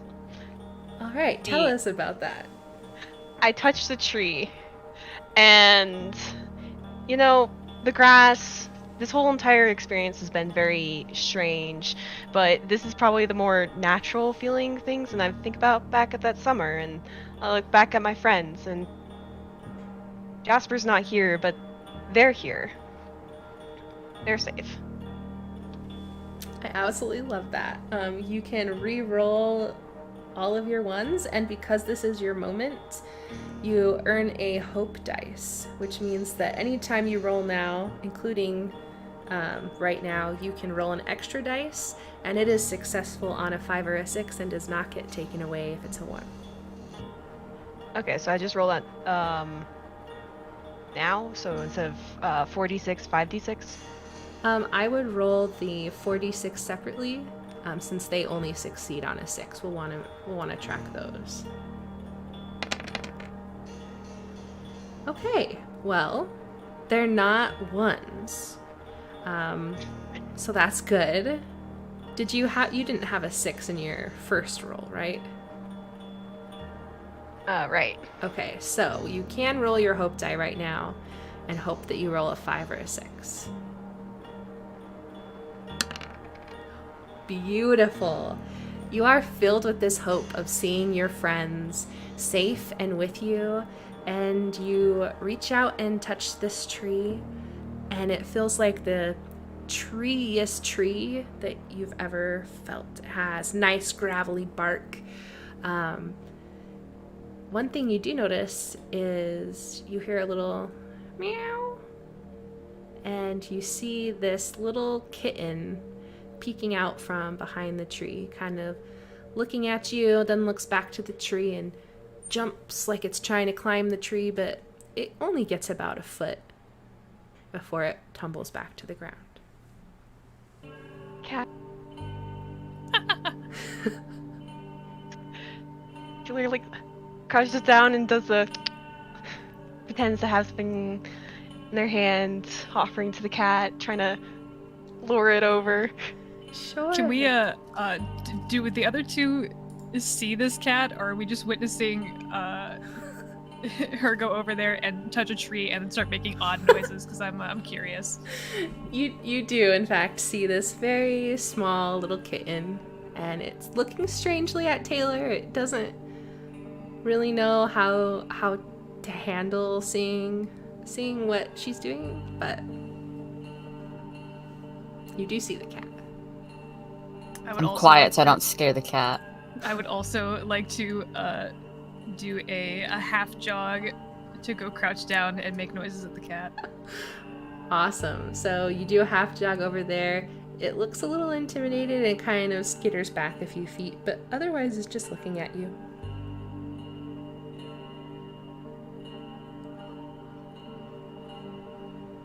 This is a wonderful moment. Look at this cat. God, I know.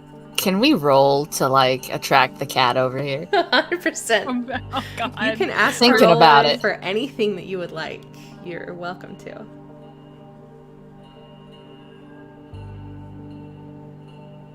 Do we want to roll for the cat? I do, but I don't want to do it after the 4 ones. All right, I'll roll for the cat. Let's go. All right. I go over there, kneel down, kind of like rub my thumb and my forefingers together. Mm-hmm. All right. What's the dice pool at? What is the dice pull at?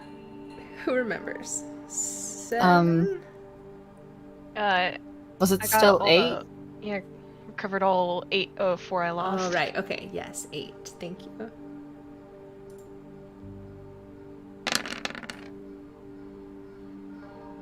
All right. So I see a 1 and a 6.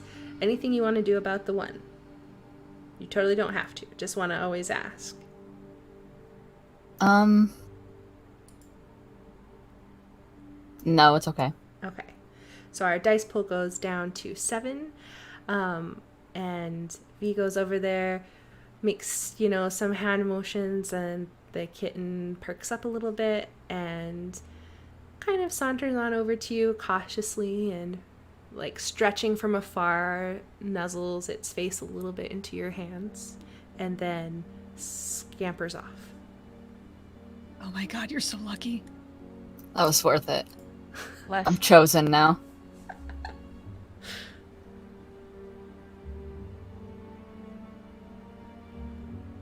All right, what would you guys like to do? What was it trying to get in the tree? Like, can we look up, see what's in the tree? You don't see anything in the tree. If any of you have cats, you would be privy to the information that they like to climb things. This one looked like it wanted to climb this big old tree, but is small. I hope they have a great day. Where'd the cat run off? Just in a general direction? Yep. It's hard to see. There's no street light, so... It's a kind real of tree, like guys. It is, by the in way. fact, a real tree. That was a question? And that was a real cat. I'm saying the I tree know could for have a been fact the cat was fake. real. Could have been a robo-cat. They'd be making anything out here in the science labs. We should keep looking for Jasper. Right. All right, do you guys head closer to plot 17? Yeah. Great. You're walking across this large green circle with this tree, and right before you get to the edge, you hear a meow.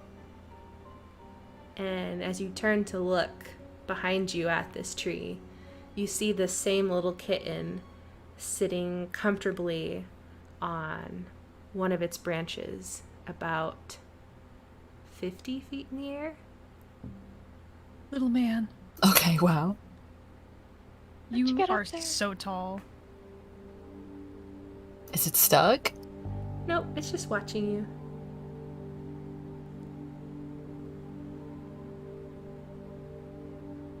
I hope it watches over us as we look for Jasper.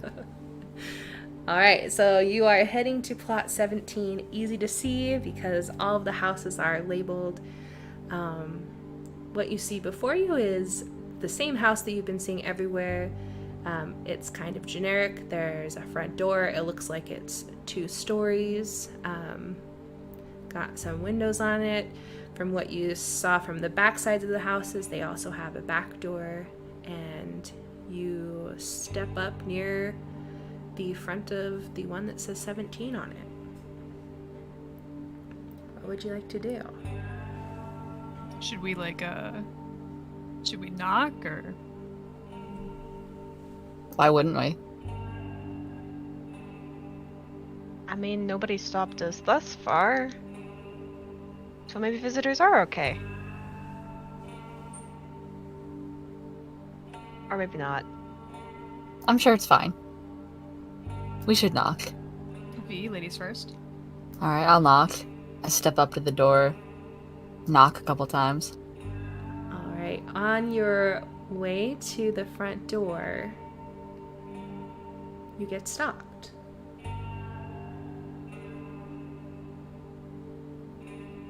Are you seriously just gonna knock on the door?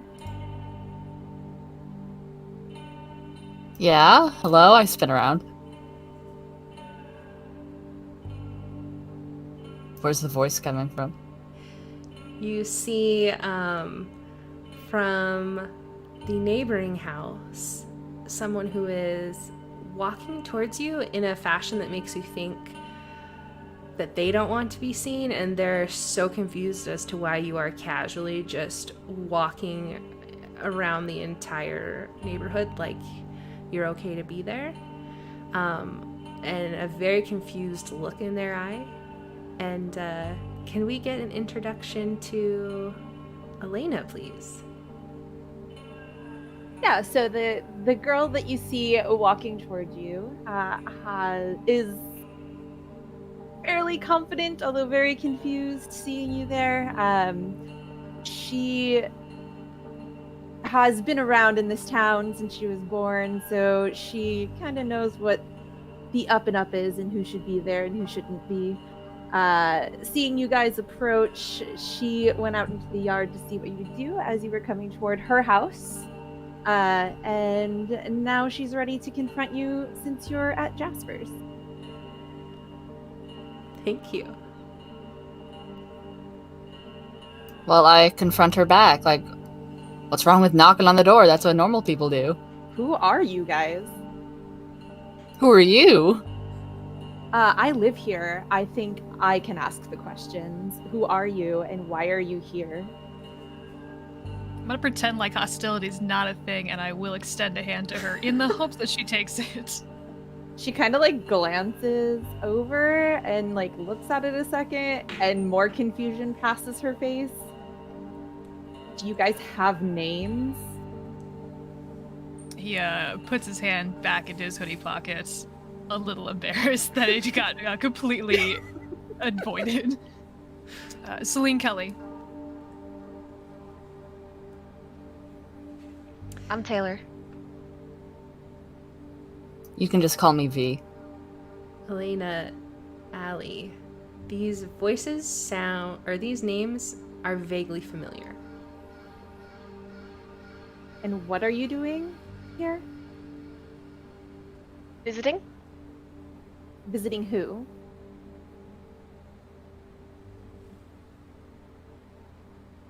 Our friend, my cousin, Jasper Diaz-Walker.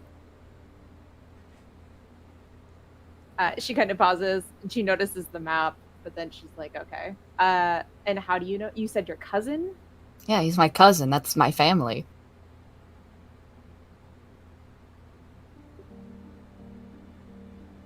Then I'm confused. Why are you here? To visit him to make sure he's okay. What makes you think he's not okay?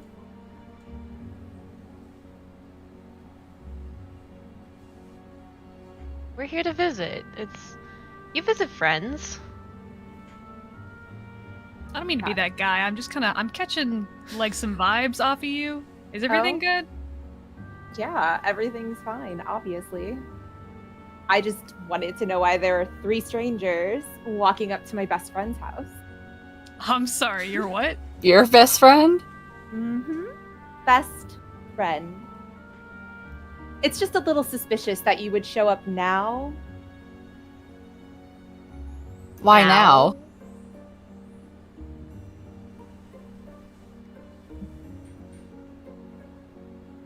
Listen, I just need to know why you're here.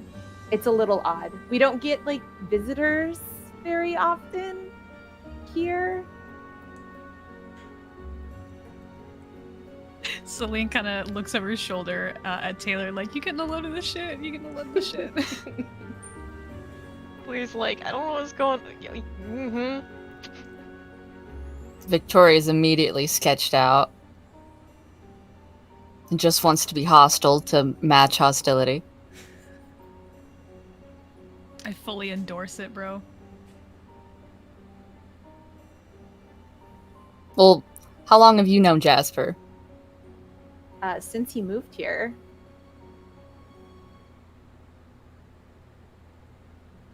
That's nice. I know that was going to sound passive aggressive, but God did it. That's nice. Like, that's great, sweetie. We've known him for years, though. Well, we told you who we are. We said why we're here. Did someone tell you to come here? Like, I just... No. No, do you visit friends? Do you have other friends that you visit? Everyone that I know is here already. There's no reason to go elsewhere, especially uninvited. Well, cool. So, like, the same way that you visit friends that are, like, inside of this town, people do that with people who move towns, too, and that's what we're doing. Okay, well... Listen, alright, you're not gonna find Jasper here. I mean, he lives here. Why wouldn't we? Because he's not here. Where That's is why he? I'm curious why you're here, because he's not. It's a weird coincidence, that's all I'm saying. Well, we'd like to visit him. If he's not here, where is he?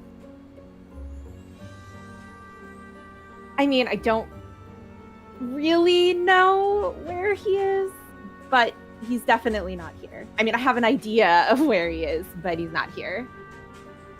He didn't, like, tell his best friend? That's crazy. I mean, if you guys are so close, did he tell you where he is? He told us he was in a symphony. And here we are. In a symphony. The name of the town. Gotcha. Okay. So you want to find Jasper. That's what I'm getting. He doesn't know you're here. No, that's it. You got us. We just want to visit Jasper. Okay, well, it's going to be a little hard because he's missing. What? He's not here. It's not necessarily that weird. I know I'm being a little dramatic here for you because honestly, you're strangers and I have no idea why you're here, but he's gone. I'm sure he'll be back eventually, maybe. Some of the others came back, so... Hold on. It is very weird that he's missing. That is concern. It's very concerning, I guess. I don't know. Given the attitude that I've been getting from you, the vibes are a little rancid. He could be inside the house for all I know, and you're just trying to tell me to get out of the town.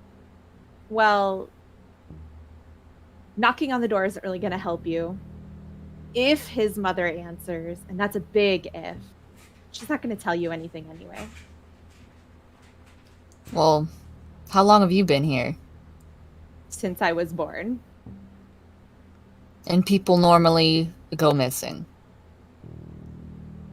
I mean, not normally, but they do.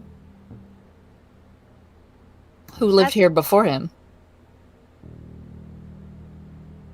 I mean, your map should say. Bird?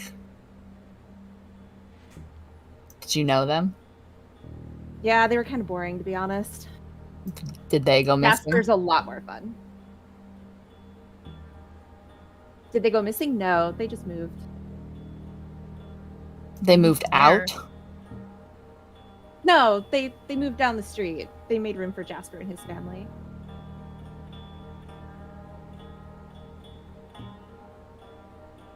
How'd you and Jasper meet? In school. We met in English class, actually.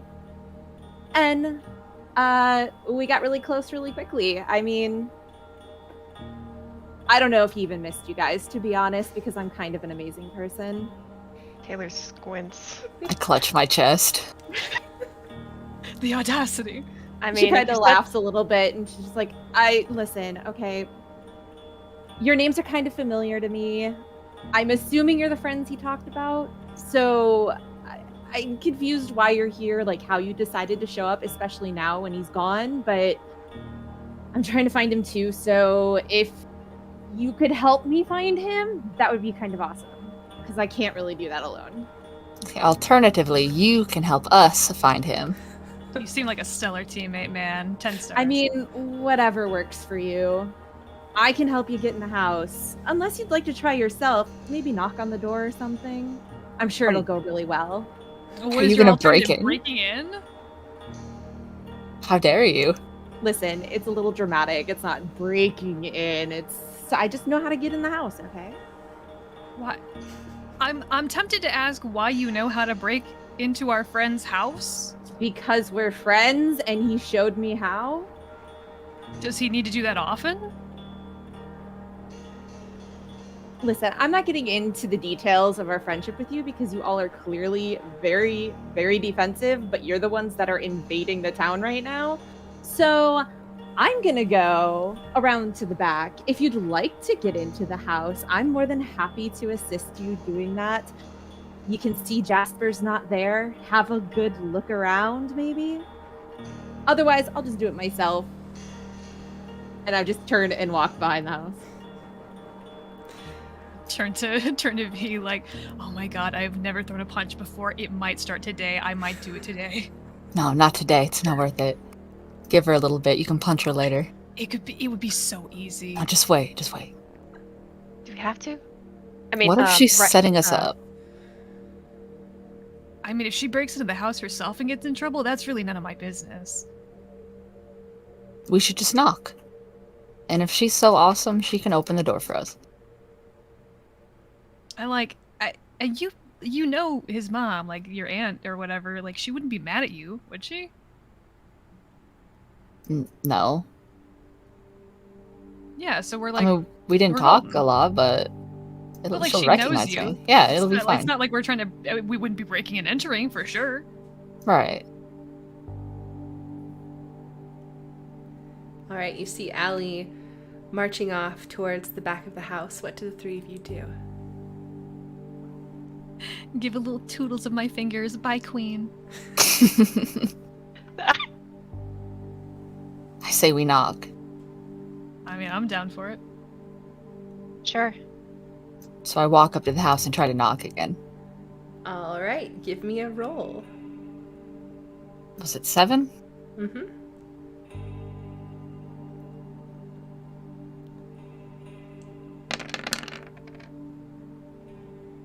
Oof. Anything you would like to do? Yes, I think I would like to use my vice. All right. So your vice will let you re-roll ones. Tell us how you use your vice in this situation. Well,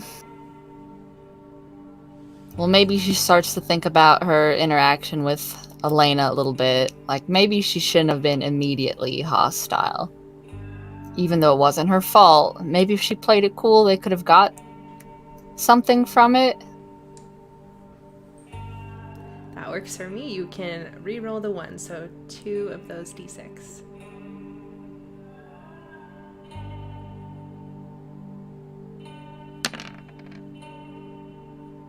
Darn. Not quite Darn. what you were looking for. So V, unfortunately, I have to put out one of your candles. And we will take a brief little wish time. So, hopefully it doesn't switch from chairs to punches, but Seline, what's your wish? Oh, can I be further down the run? Can I take a second to think? Yeah, for sure. Taylor, what's your wish?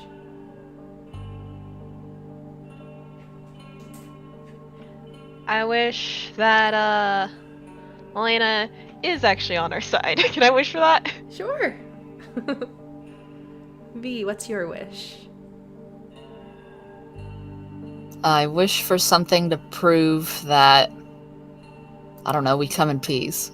Okay. All right, it's on to you, Seline. What is your wish? Is V's wish about coming in peace like a general? Like, Elena's super suspicious of us. It's like, I want to prove we're not suspicious, we're just visiting. I wish that if Jasper's mom does answer the door, that she has some information for us. All right. Stazie will be putting up those polls on what wish you would like to grant. And V, you go up to the door and you're thinking to yourself, yeah, like, I know my aunt. Like, I know we didn't talk much, but she would definitely recognize me. We've, seen each other a lot more this past year. And then you raise your hand to go knock on the door, and you hear this clicking on the inside of the door being unlocked.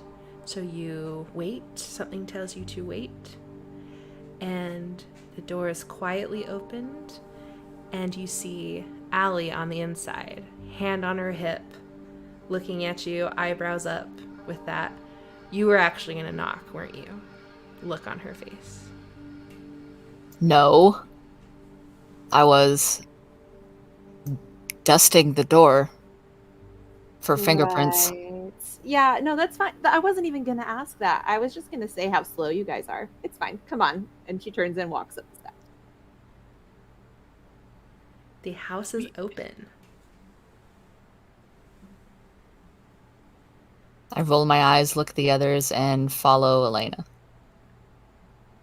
Walking? Sippy doesn't have like police. Like, we can't get arrested for this, right? I didn't break in. Town doesn't have police. I mean, I wasn't directly looking for a police station. I'm not too sure. All right, the three of you walk into the house. You follow Allie up the stairs. She's walking quietly, leading the way to a bedroom, Jasper's bedroom. You can tell that right away when you walk in. You see some of the old things he had in his old bedroom. You see his book bag next to his bed, the tower of books on his desk of birds and everything you could possibly want to know about them. One thing that is out of place is you see a bunch of crumpled up papers.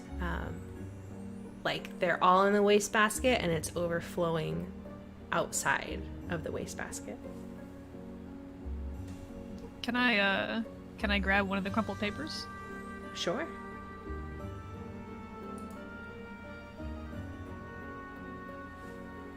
You open up that paper and it looks to be the exact letter that was sent to Taylor, but it's only halfway finished and it looks like there was a mistake.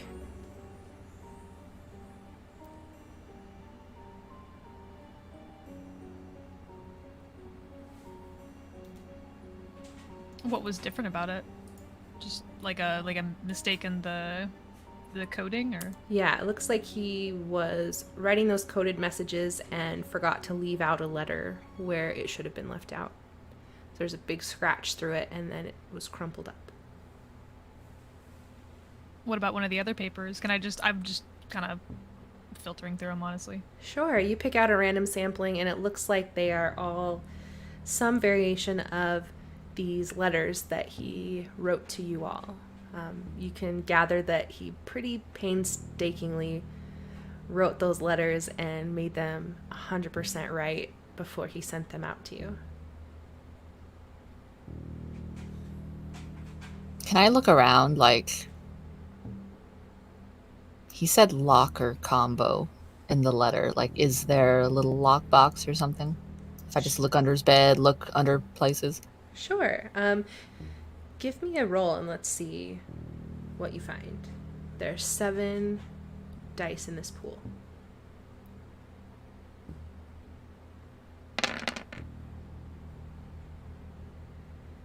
Is there anything you'd like to do about that? Yeah, I'll use my virtue.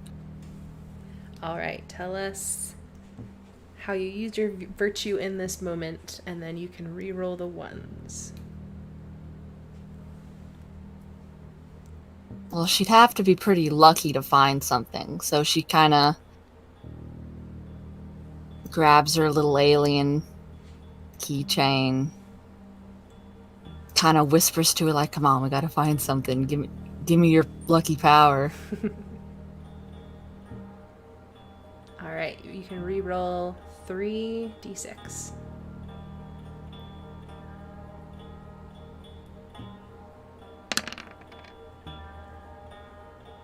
All right, darn. So no success on that one. But our dice pool only went down by 1, so we have 6 dice left. You look around and you don't see any type of locker or lockbox, but you do get a feeling, judging by the papers, the crumpled up papers, that if Jasper had meant something other than locker combo, if he meant a lockbox combo or any other type of combination, he probably would have said that. You feel pretty confident that locker combo is, in your vernacular, what you always called your lockers at school.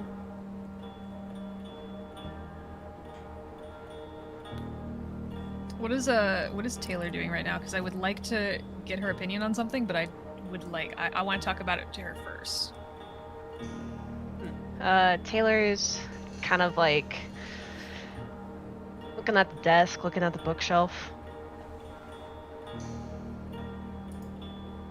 I would like to whisper to her specifically. I mean, it is also available to me if she was close enough, but I'm mostly wondering if we should let Alayna see all of these crumpled letters and be like, "Hey, yo, he was trying to contact us," but I don't know if we want to trust her that much. So I'd like some opinions.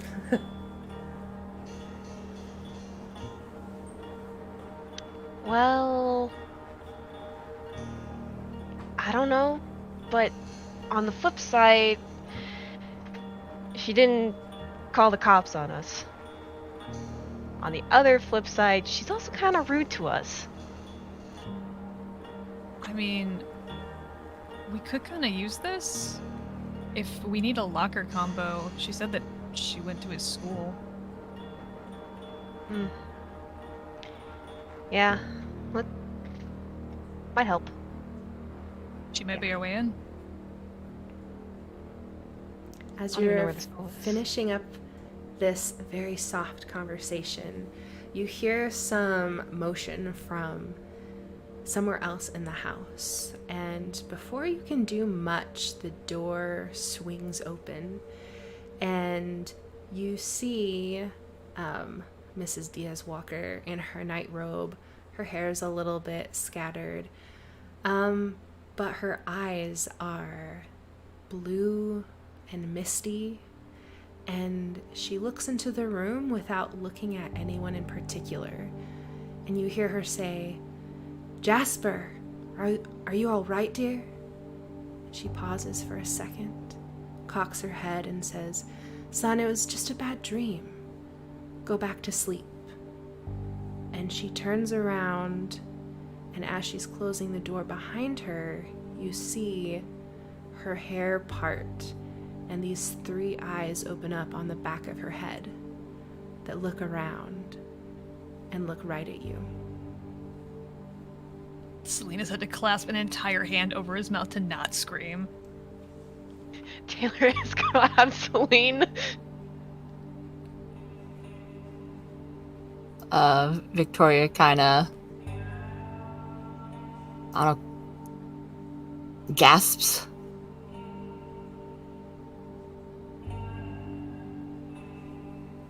I'm looking directly at Alayna for any form of guidance. Bro, you live here. What's going on?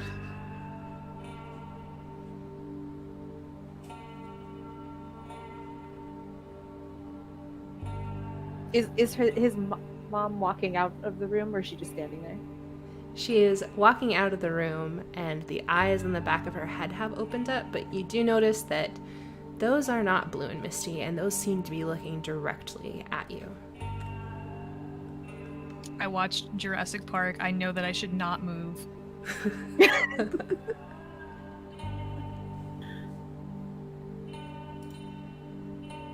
So seeing them all turn to her, Alayna just kind of like open her eyes, like open wider, like see what I mean, and like motions for the window and just makes to jump out the window. All right, Alayna jumps out the window. Give me a roll. We have 6 dice left. Come on. I have to roll? Cool. Alayna, swift as can be, slips out the window, drops down, even does a 3-point landing. As she's jumping out, the door doesn't close all the way, and it starts to open back up, and these 3 eyes come more into view, and you can see that they're growing wider as they're seeing what shouldn't be, and that's people in this bedroom. What are the 3 of you doing? I am swiftly shoving Taylor towards the window. Please go, please go. Taylor is going towards the window. All right, Taylor, you have 6d6. See if you can make it out the window. All right, you have a success, and you have... Is that 2 or 3 failures? 3. Okay. Is there anything you Oh want to my do about gosh. that? You're gonna make me die. Please don't do this. You do each have a card, and remember, cards will let you auto-succeed on any action. Taylor's gonna go out the window and then kick us on the way out. Gonna close it behind her. Yeah, I am. You fucker. Alright, so we're not taking care of the ones, we're just letting it ride? Actually, you know, that is half the dice pool. I'm gonna do it. Thank you. Jesus Christ. Okay, so quick thinking time. Taylor goes out the window, pauses. Oh no. Like, Seline is gonna fall out of this. Alright, so Runs back in, grabs like the blanket sheet, tries to like tie it to something so at least like they have a little slight like holding off point so they can slightly drop down a little better. Alright, so we're using your virtue, is that right? Yes. Okay.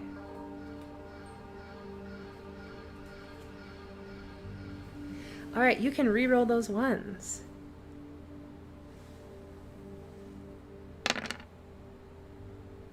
Oh, thank you so much. There we go. Beautiful. Okay. So, six dice. It's on to you, Seline. Get out this window. Yeah, I know. I promised you no doors, but I didn't say no windows. God fucking damn it. Is there anything you'd like to do? Yeah, I would love to use my virtue, man. Okay. So tell me in this moment how you use your virtue. So my virtue is being watchful. I'm probably gonna... I'm assuming that I'm about to eat dirt if I don't land this or get completely screwed over. I'm gonna be looking for anything that is on the other side of the window that I can grapple onto to launch me further out this window before something yoinks me. Perfect. Okay, you can reroll those 2 ones.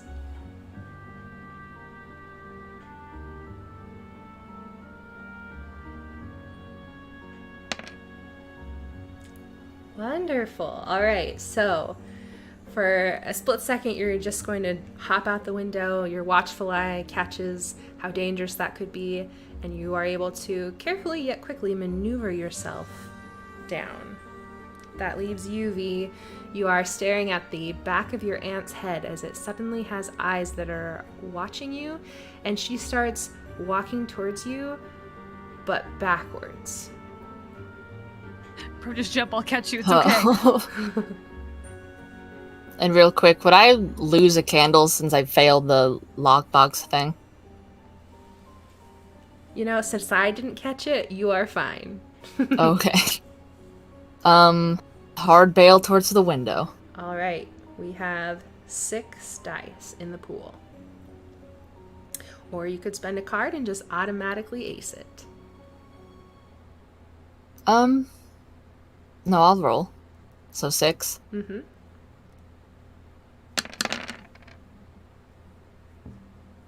All right, I see a 1, and I don't think that's a 6. Hard to see, it's under the nameplates. I think it's a 5. No 6s, it's a 5. All right, so what would you like to do about that? Can I use my card now? You can absolutely I'll use my card. All right. Whoops, that's not your card. This is your card. Okay, your card is a club. Is that your suit? No. Okay. So you are kind of horrified by seeing your aunt this way. Obviously, it's striking fear into your heart. You go to climb out the window with the rest of your friends, and you nearly slip because you're so focused on looking behind yourself. But you're able to catch your foot and make your way down. When you get to the ground, your head feels pressure, and suddenly you are 100% certain for the next about 10 minutes that you are immortal. Hell yeah. Spoilers, you are not, but you feel that way. And it's nothing could shake that. It is an absolute feeling. All right, all of you are down on the ground, narrowly escaping the window boss. Congratulations. What would you like to do? Lay there. Maybe we should get out of the backyard. That's a great Yeah, call. let's go. Let's go. All right, as the group of you make your way out from the backyard, we are going to freeze frame you where you are at in that moment in time, and we are going to cut to our friend Jasper. Jasper is in the same place where we left him last time. He is in this white room, in this white chair. He has sensors hooked up to his head. He seems to be mumbling. His speech is becoming more understandable now. Jasper, please make a roll. Is it 5 or 6? It is 6.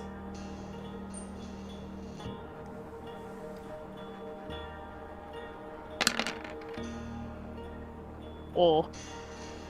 All right, the dice pool goes down to 4, and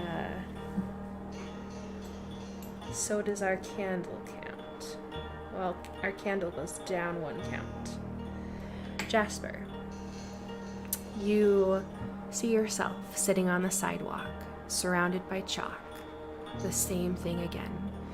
You hear the ice cream truck. Your mom comes out, gets you an ice cream, You're enjoying it together as you look at art before you hear the terrible things coming for you. The barking and the growling and the nails screeching across the sidewalk. You look and try to hide behind your mom, and she just yells at you to run, her mouth gaping open. What do you do? I run. You give one last look at your mom and you start hauling ass. You are running and running and running as fast as your chubby little baby legs can take you. And you see a drain pipe, and it's long and you can't see the end of it, but you head into it. And your bare feet are pounding against this pipe as you're running into what feels like darkness. The barks are getting louder and they're gaining on you, and they're echoing through this tunnel in a way that makes you feel like your eardrums will be shattered. And then your speed seems to get faster. You seem to be getting a little more dexterous, and the pipe seems to be getting smaller and smaller. And now your shoulders are crunched and you're hunched over and you're trying so hard to run, but the space is so small that you have to go to your knees. And these barks keep coming, and you can hear them. They're in the tunnel now. They're in the pipe. The pipe closes down even more. You're on your stomach and you're pulling your way through this pipe. Finally, you see a dim light, and you know you can make it. And as you pull yourself out through the pipe and you look down at yourself, you are no longer a child, and you have a scar on your arm, and the teeth marks are there and they're still swollen, and you hear them still coming for you. And that's when you wake up. Will you please roll again? You now have 4d6.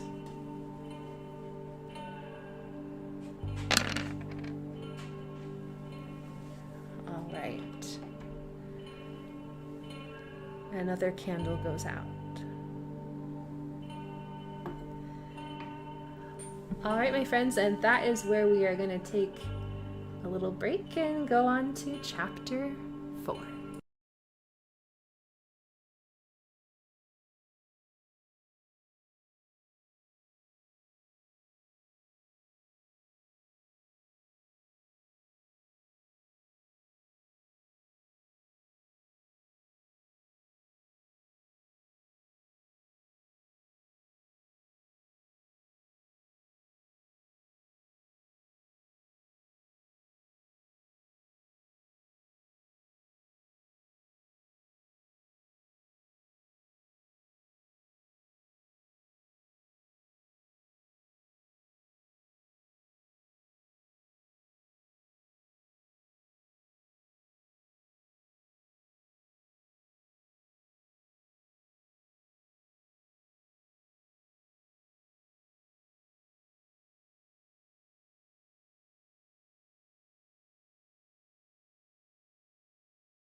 All right, we are back, and I will move our friendly skull down one more rung in the ladder. The 4 of you leave Jasper's house, and even though you don't fully trust Allie, and her personality is different than most, you accept that you need each other. especially with this new information of Jasper being missing and seeing whatever the fuck it was that you just saw. That's gonna, like, take some therapy to process, because what the hell. The four of you march down through the neighborhood, down this another carved path. Allie says she is taking you to what's called the Ridge. This is the other shelf that you saw when you were looking from the very top of the crater. And now you're about halfway down into the belly of this crater from where you started, and you continue to feel that pressure change. It's building up in your head, like a sinus cold. And even more uneasiness is obviously there from what you've seen. This shelf holds several large buildings.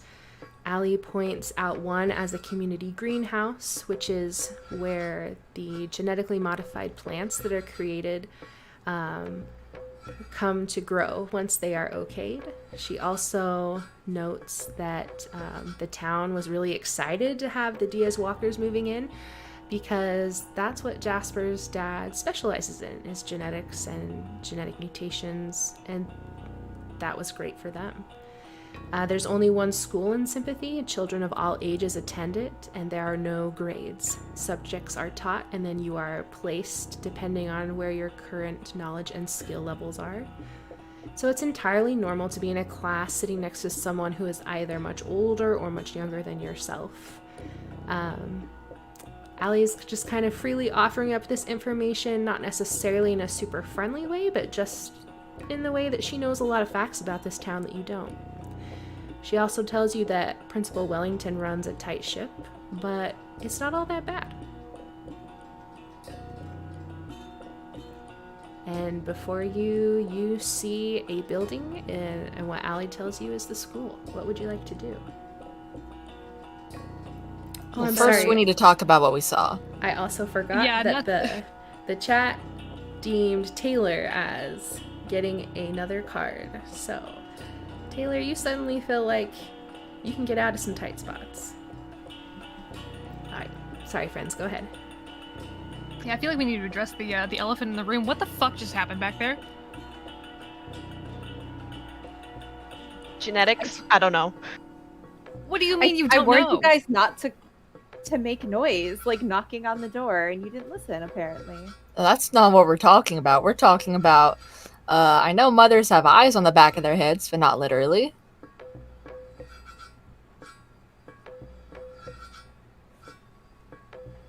You got an explanation for that? I mean, I don't, but anything is possible, and we just kind of saw something that we didn't know was possible before. So you've lived here your whole life, and that's just, like, complete news to you? What do you mean? Wait, what's complete news? No, like, anything is possible if you open your mind. Did you think that that wasn't a possibility? Anything can happen. I can grow eyes on the back of my head? Yes. I mean, obviously, you just saw it. That's crazy. Do you want to try that right now, Taylor? I think let's try it right now. That'd be crazy.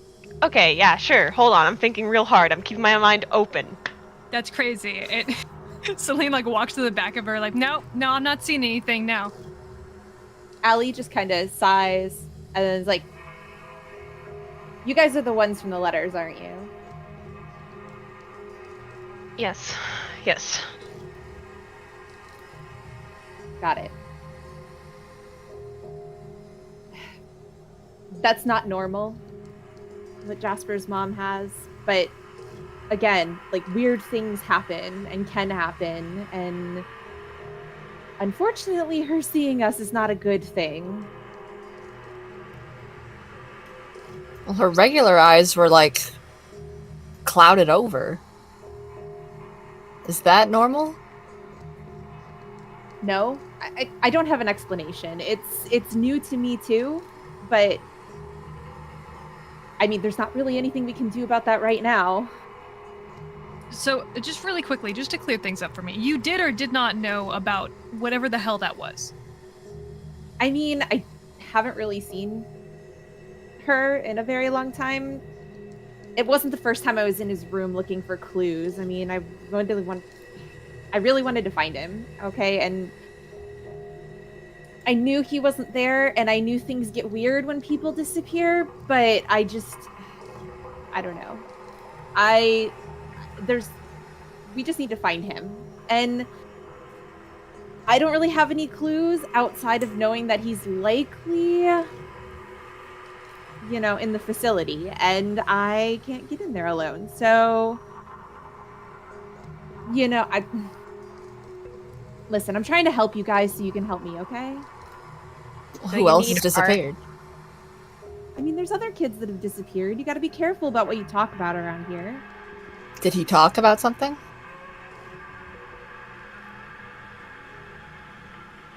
Yeah. What did he talk about that okay. made him suddenly disappear? Listen, has he ever told you guys about, like, the dreams that he has? Yeah? Or no? Wait, what? Like What dreams? aspirations or sleeping dreams? Not normal, I'm, like, standing in front of the class giving a speech and naked kind of dreams. I mean, like, actual dreams with meaning. Like, has he told you about those?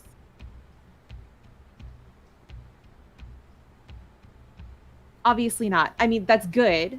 Smart on him. But, he mentioned dreams, and I get dreams too, and that's how we kind of became friends, but you can't talk about those, and I think he did. And people who talk about their dreams in that way disappear for a while.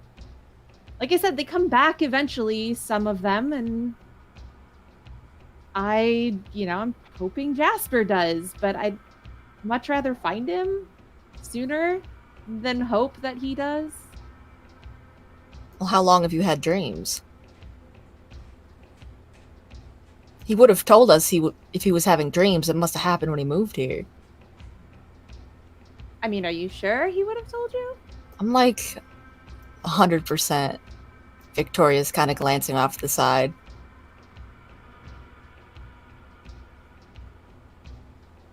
Well, I don't know how long he was having the dreams. He just told me about them. I don't know. I don't know how to figure out how to get to him. I don't have a way of getting into the facility. And the only place I could think of that he would be is there. You don't know how to get into the facility. I don't. You know how to get into the school? Through the door. Well, thank you, genius. I meant, is it locked at normal hours of the day? Is it locked during normal hours? No. It might be locked now. We can try. She tests my patience so much. Would you like to try to open the door? I guess. Not gonna make you roll for it in fear Thank you, God. of who will come after me for including doors. How dare I? Yeah, it's open. This is a closed town, and Allie was right in assuming that it very well could not be locked because the only people that live here are the ones that would be here. So you pull on the door and it opens. I'll be damned. Okay. You know where Jasper's locker is?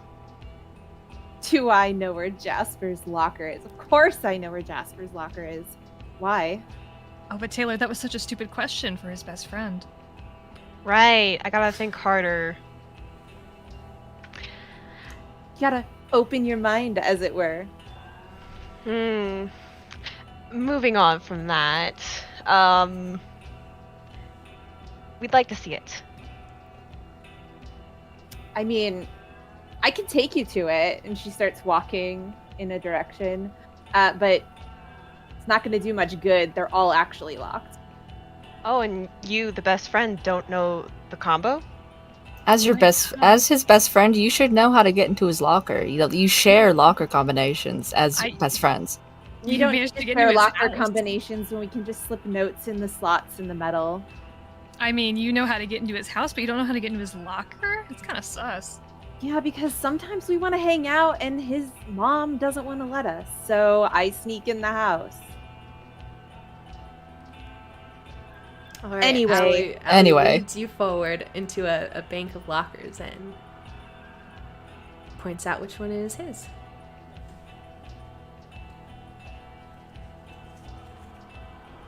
Who wants to do the honors?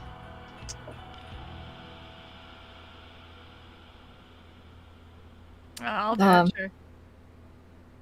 All right, whoever wants to open the locker can go ahead and do a roll. You have 4 dice.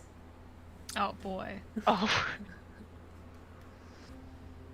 I mean, can't we try the combination? Yep, that's what this roll is to see if you can get it right, remember it, if you decoded the message correctly, etc. Let's see if I remember exactly how it is. It's like you have to go like counterclockwise and then clockwise. Right? You're under a lot of pressure.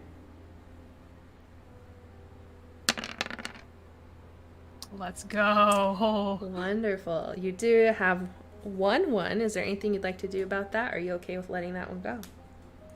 I'll let that one go. We'll just make it spicy. All right. We have 3 dice in our dice pool. I did forget to give everyone a card at the start of the chapter, so I'm going to do that right now.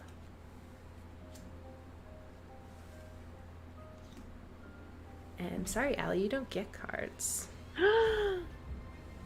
It's okay, I'm just the best at rolls anyway.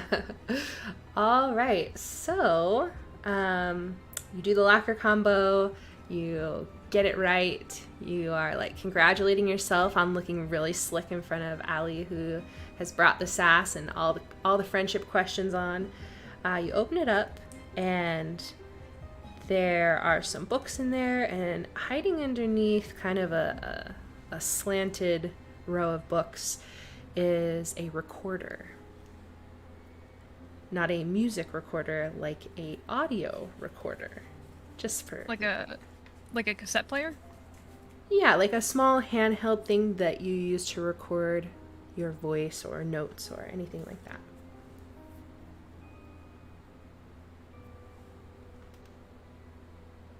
I pick it up. Does it have like a play button like directly on it, or is it just It does. It does have a play button on it. I'm gonna hit play on that bad boy. All right. Let me switch to our artifact view.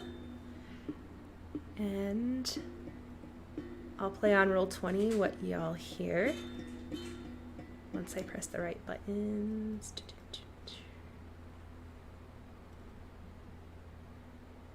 Okay. This is what you hear. V, Taylor, Seline, if you're hearing this, then my letters went through, and going back to school hasn't deadened your minds enough yet to not see my message to you. My real message. I don't know what's going on in this town. It's weird, and not just new town weird. I think I hear something whispering to me. And sometimes I wake up in the middle of the night, and for a split second I've got an extra arm or a tail. I don't know. Dad says it's just me adjusting to a new place and a new school.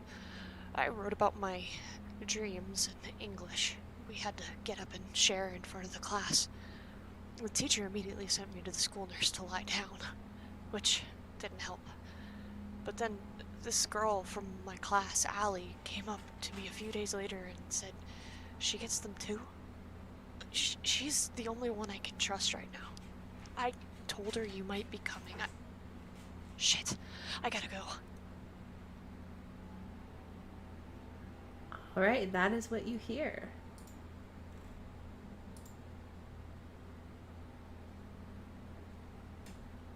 The fuck does that mean, whispering to me?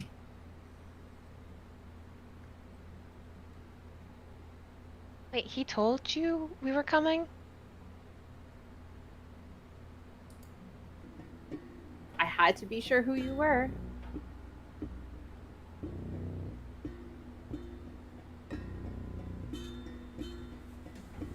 So you both have the same dreams. Not the same dreams, but dreams. And something's talking to you?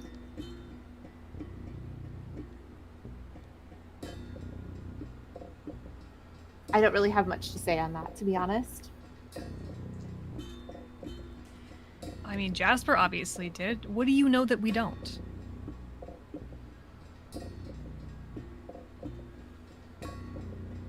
A lot, to be honest. We're trying to help. You need our help. So if you're, if there's something you can tell us to help us figure this out, that'd be great. Listen, okay, the dreams are... They happen over and over. It's the same dream, and you just kind of have to get through it, and the voice helps you try to get through it. I don't know. We were trying to figure it out ourselves. I just know that that was something that we had in common, okay?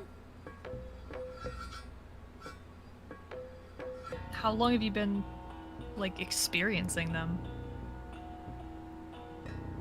Well, Jasper's been experiencing them since he got here. I've been having them longer. But no one wants you to talk about it. So if anyone else is having the dreams, I don't know. The ones that do say anything disappear for a while. So I don't talk about it. As the three of you stand there listening to Allie describe something that's hard to comprehend, you hear this tap, tap, tap of boot heels on tile. Sounds like it is a hallway over, but the school's so empty, it's easy to hear. You hear a female say, "That's my good boy. Show me how much you love me." And then you hear the tap, tap, tap go away. What do you do? In a whisper, I think we should leave. No, yeah, I agree with that. I think that's a great idea. You all, more sneakily, go to leave, and when you turn the corner, you come face to face with this large Irish wolfhound. Has wiry hair and a bony spine. As you look, though, where its face is, you see a face of a man. And Allie, you recognize this as Mr. Wellington, the school librarian, and the husband to Principal Wellington. And he kind of cocks his head at you with his blue misty eyes and stares at you. What do you do?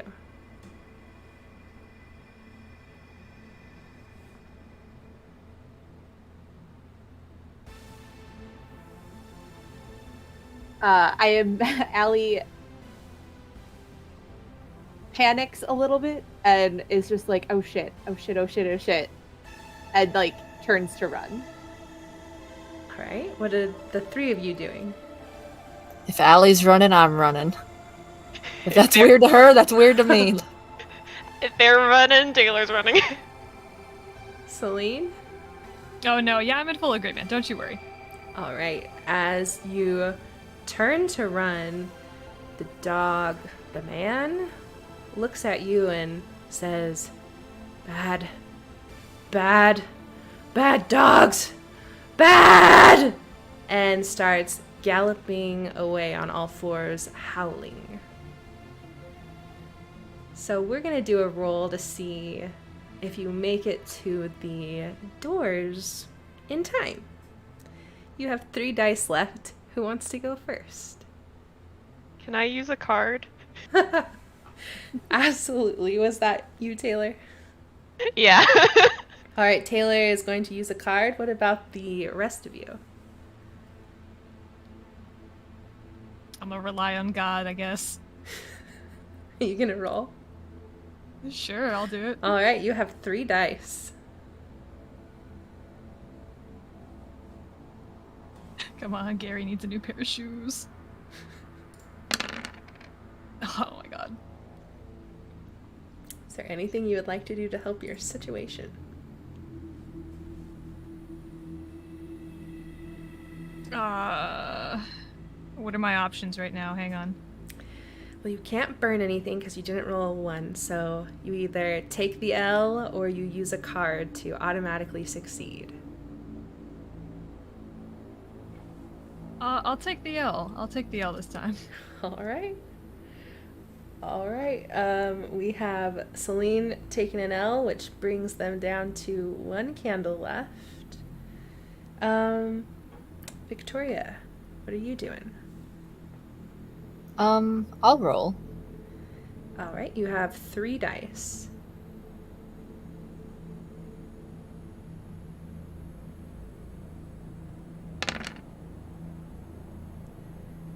All right, accepting the L or using a card? I'll use a card. Okay, so we have Victoria and Taylor using cards. Victoria, is your suit diamonds? Yes. Wonderful. All right, so I'm putting this card aside. You can use it to light any candle you would like. Would you like to light a candle? Do I have to do it now, or can I do it later? You can do it later if you'd like.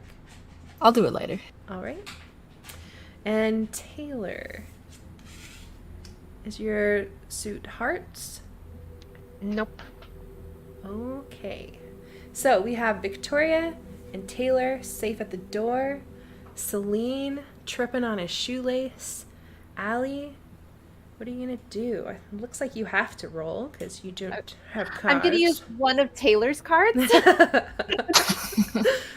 So please roll. There's 3d6s left. All right, that is a failure, and we're down to 2 dice. So, V and Taylor, you make it to the door in time, and you look behind, and you see Seline and Allie. Seline had tripped, and Allie was running right behind him, so she has tripped over them. They are sprawled out on the floor. What do you do? Oh shit.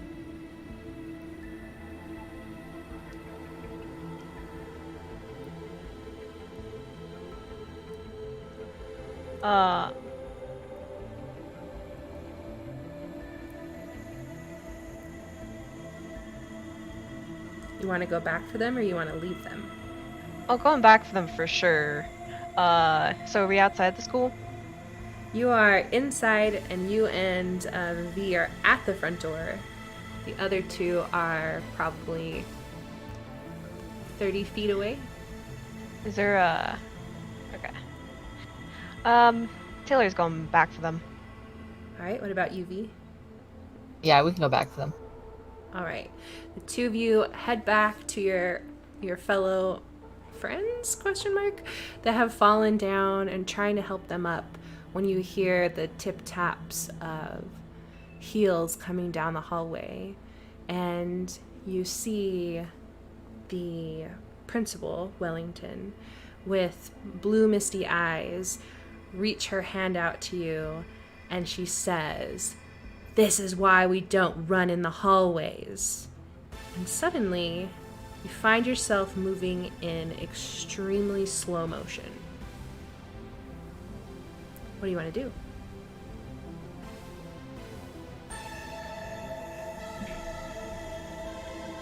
Keep moving towards them. All right. You're moving towards them at a super slow speed. She is coming up fast. Go ahead. Is there something to throw at her? You can look around for that. It would be a slow motion throw. I'm sure that there's a garbage can or something like that. If you want to risk the roll or use a card, you can tell me what you throw and how hard at her. Do I risk to roll with 2 dice and a hope die? Actually, yeah, I'm gonna try to roll. All right, go for it.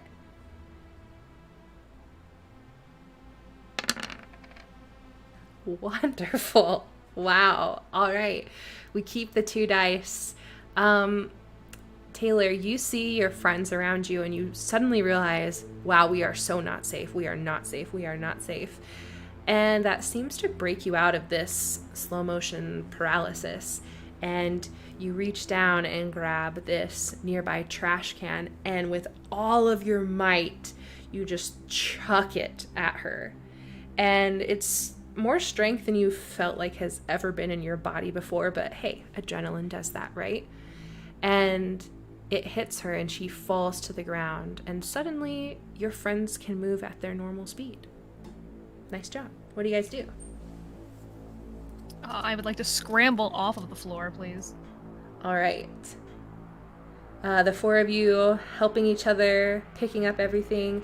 You hear the principal yelling after you. She's yelling, "It's just a bad dream. Go back to sleep." And then you leave the school. We are going to pause you in that moment, right where you are, and cut to Jasper. Same deal, same place, same room, same chair, same dream. Baby, chalk, ice cream, mom, dogs, fear, pipe, tight. You get out of the pipe and you're scrambling. You see you're grown. You have the wound on your arm that you've had for a while. It's a little more fresh than when you're awake. You hear the dogs coming, but you also hear a little chirp. And you see that there's a hummingbird that is hovering right near you, flitting around, looking at you curiously. What do you do? Do I recognize, like, the species and everything? You definitely would. It is whatever hummingbird species Sorry. that is good. Is it like off the path where I'm at? It is a little bit, and as you watch it more, it seems to dart maybe 5 feet in a direction and then look back at you. Well, that's not bird behavior, but I know a suggestion when I see one, so I'm gonna follow the bird. It watches you and continues to do this motion where it flies a little bit ahead and then turns around and watches you. And once it sees that you're following, it stops turning around to watch and just starts flying as fast as it can. And I take off in a dead sprint as fast as my legs will take me after it. Wonderful. You hear the dogs now louder than ever. If you look behind and take a glance behind your shoulder, you actually see them. They're in view distance now, and they are foaming at the mouth for a bite into you. You're following this hummingbird the best that you can, trying to track it with your eyes. And then suddenly you hear a slam as the bird hits into a glass door. Would you please make a roll for me?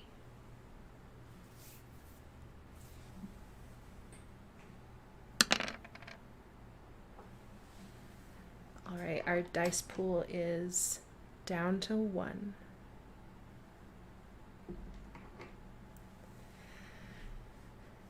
All right, friends, this brings us to our intermission time. We're going to take a 5-minute break, let everyone get hydrated, do a potty break, whatever you need. And we hope to see you back to finish up our story, and really hope you've been enjoying it so far.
right, welcome back, everyone. Hopefully you hydrated and made sure that you don't have 3 eyes in the back of your head, unless you want them. Hey, that's fine. I'm going to move our lovely little skull down one more rung as we enter into Chapter 5. All right, after narrowly escaping the school, it seemed that you kind of accepted the fact that Allie might not be terrible. She has a lot of info, and you're bringing her along with. You'll note that we have added 3 candles and Alayna's deck and little placard to our setup, which means that our total dice pool increases by 3 because there are 3 more lit candles. So hopefully that can make up for some of the candles that we just lost. You're welcome. I'm awesome. Sobs You're in gonna make up for Jasper. all of my really bad rolls. Thank you. As it stands right now, you have 1 dice left in your pool, and I do need to talk to Taylor and Victoria. Taylor, you used a card in the last scene, which was not the suit that you picked, unfortunately. So, as you are running away from the school, when you're looking down at the ground to make sure you're keeping your footing, everything that's rock seems to kind of turn into liquid, and it's really hard for you to balance. But like when you look around at your friends, they seem to be walking on the liquid rock just fine.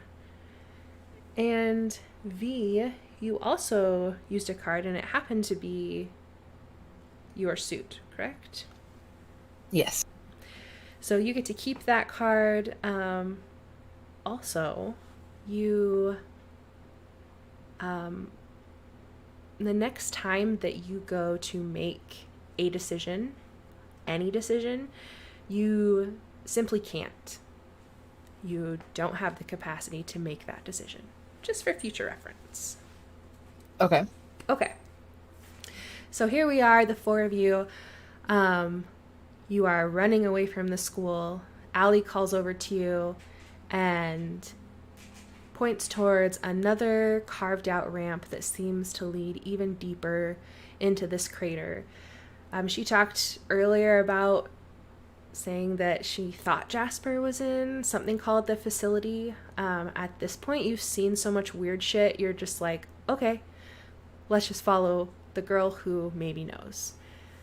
You head down this path, and you see up close now this giant building in the middle of the base of this crater, and all these little hallways and corridors that lead out covered walkways into these smaller pods that are also on the base of this floor.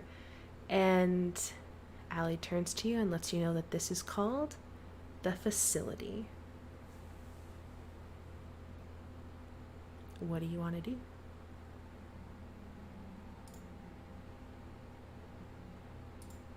So that's where Jasper is? I mean, we're assuming that's where he is. It's the only place I can think of he would be. Let's check it out. The fun part will be figuring out how to get in.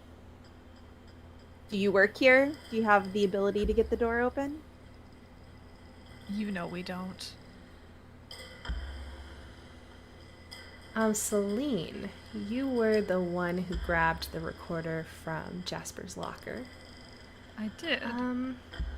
You can either roll or use a card to look more at that now that you are not being chased by a dog with a human face, you know. I definitely couldn't focus when that was happening, you're right. Or you can roll using 1 die. It's up to you. You know, as enticing as that sounds. I guess I can try and use a card. All right. I also am giving everyone cards for the top of the round. And Victoria, you were awarded a card from the chat. So you get an extra. Thanks, chat. All right, Seline.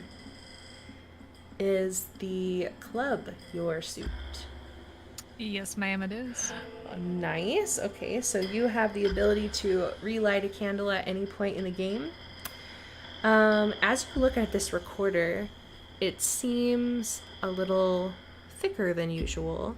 And when you flip it over on the back, you noticed that taped very securely against there is Jasper's father's ID badge. You notice on there that it says his name, Francis Diaz-Walker, a picture of him, and you also notice on there it lists his department, which is the genetics lab. And it feels like this is thick enough to be a key fob as well as an ID tag. I'm gonna go ahead and pull the tape off and examine it for a minute before holding it up to the group, please. Sure. What are you looking for? I mean, I'd just like to express that I have it. Oh, okay. Oh, I guess we do work here now. I pointed the picture. That's my uncle. Would you like to do the honors then?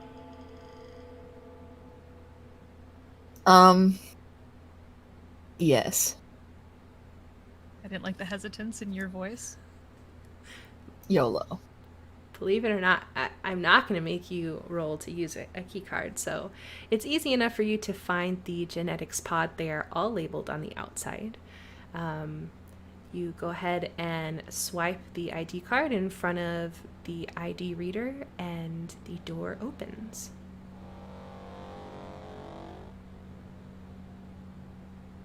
Well, that's pretty convenient. Thank you, Jasper.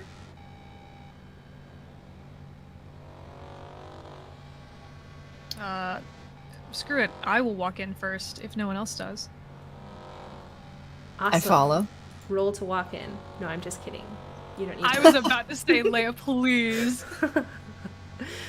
Okay, so you all walk in. It's an office that is dark. There's not very many lights on, but there are some. It looks disheveled. It looks like a lot of things are in boxes. You can tell that Jasper's dad is obviously like moving his stuff in and still getting settled. The one thing that is pristine is his workstation. There is a computer that has a device on the side that looks like you could swipe something through there. Right now it is locked and has the same looking lock screen as the computer that you saw before, but you didn't really think to look to see if there was a card reader on that one, because usually computers don't have card readers. Hey, Leigha. Yeah, what's up? Does his dad's desk have a rolly chair? That was not granted to you. It wasn't granted, but that was a while back. I'm just asking. Sure. His Yes. chair has wheels.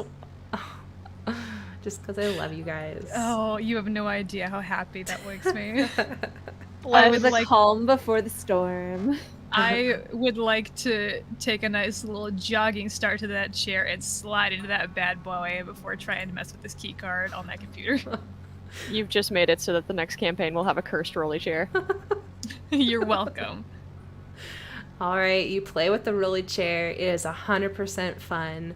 I'm not gonna yuck your yum and make you roll to play in a rolly chair. So you Thank you. You just have like the most. It's just a stress reliever. This whole thing has been stressful, and now you're like in your moment, in your joy. I'm like swiping the key card, doing little spinnies, you know. Right. Can I use my diamond card to Sure. light a candle? Can I light other people's candles or just mine? You can light other people's candles. Can I pat Taylor on the back and go, hey, it'll be okay, and then light her candle?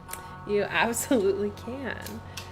All right, Taylor, your friend comes over to you, pats you on the back, says it's going to be okay, and you suddenly feel a little, respite from, like, the intense feelings and anxieties that have been bringing you down.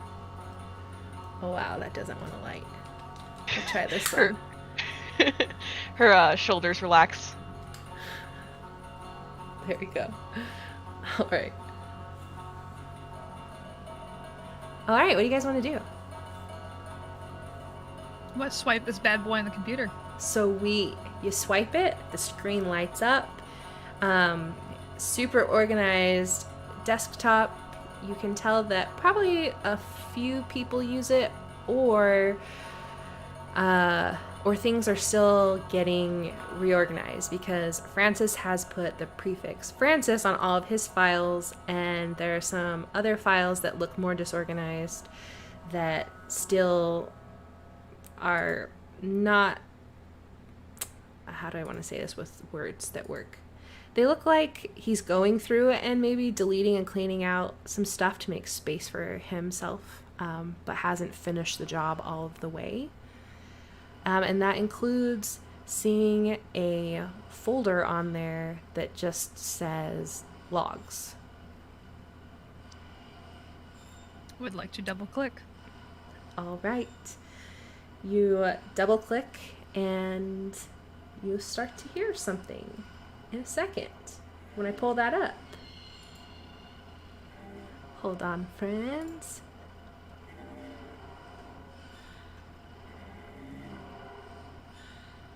Okay. This is what you hear.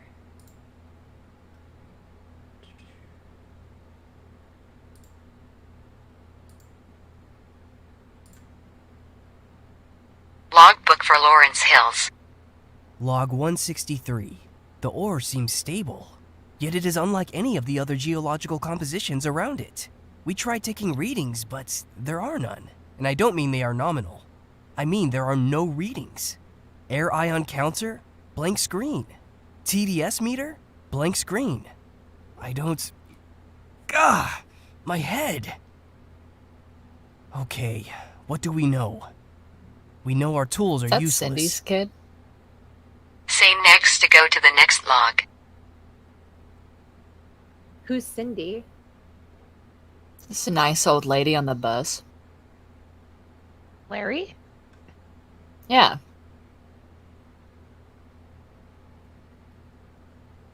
She said that she called him Larry, but his real name was Lawrence.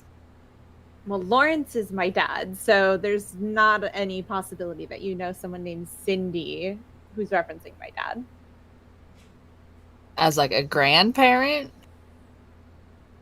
Yeah, no, it's just all of our family's here, so whatever bus you took must be someone else. Well, he moved here 30 years ago, she said. Well, I don't know who it was, but I don't have anyone in my family named Cindy. And Lawrence Hills, that's my dad. Is he Irish? Why does that matter? This lady had like this accent. Anyway, about the log. The computer repeats, say next to go to the next log. Next. All right, this is what you hear next. Log 234. Burke says I shouldn't be drinking this stuff. Sleep's important, but I just can't until I figure out what this is. Call it being a workaholic. None of our scientific role models went down in history for taking a nap. Ah! What was that? I thought I heard a voice. Burke? Is that you? Very funny. Say next to go to the next log.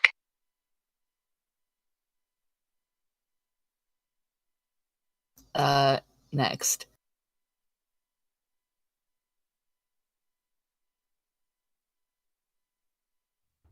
Log 587.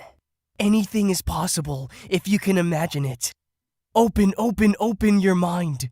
You can do anything. Dr. Hills. Burke is here with the wayward child. Would you like me to grant him access? Put him in the White Room. I'll be there shortly. Say next to go to the next log. The wayward child. How old are these? I don't think it says. They are not dated on the computer. Maybe Jasper?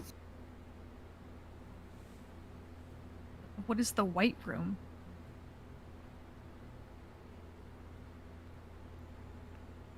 Let's keep listening. Next? Log, I don't even know. I feel on the cusp of full enlightenment. I feel the pressure of my knowledge straining against my mortal skull. Must open your mind! No more logs. The database indicates Lawrence Hills is deceased. Would you like to purge these logs? Excuse me? What does it mean Lawrence Hill is deceased? When was the last time you talked to your dad? Listen. No, what other files are on there? That can't be true. That's the last one. That makes no sense. They would have told us. When's the last time you saw your dad? I mean, it's been a while, but that's not unheard of here.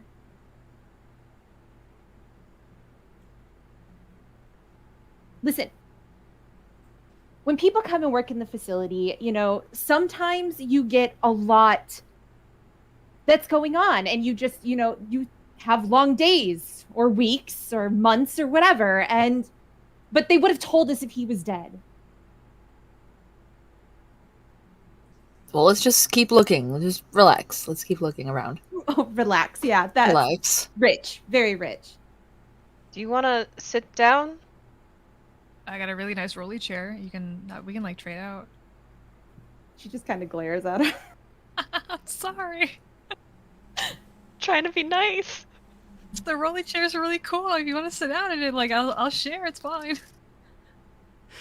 The AI voice interrupts you again and says, "No more logs. The database indicates that Lawrence Hills is deceased. Would you like to purge these logs?" No. Got it. Anything else I can help you with? Where's the White Room? Checking the database. The White Room is in the main facility. You are currently in the genetics lab. You simply follow the mutations trial, that room, and that will lead you to the corridor to the facility. The White Room should be on the right.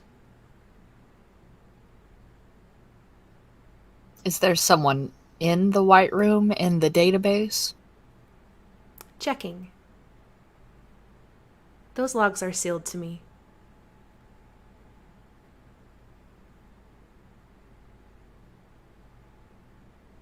You guys want to keep looking? Oh, sorry. Oh, no, you're fine. I attempt to ask, when was the last log recorded? Are you referencing the Lawrence Hills logs? Yes, the very last one. So, I mean, they weren't dated. I didn't know if, the computer kept track of that, though. Sure. Checking database. Log 4 was recorded 2 months, 3 days ago.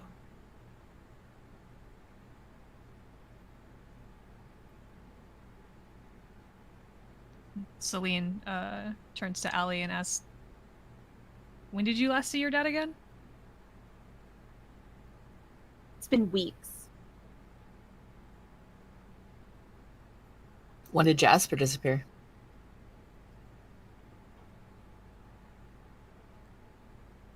I don't know, maybe like a week ago? When did you get your letters?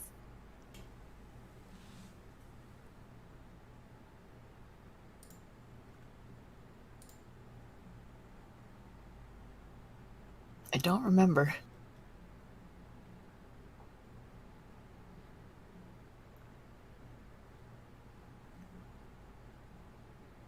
All right, what would you guys like to do?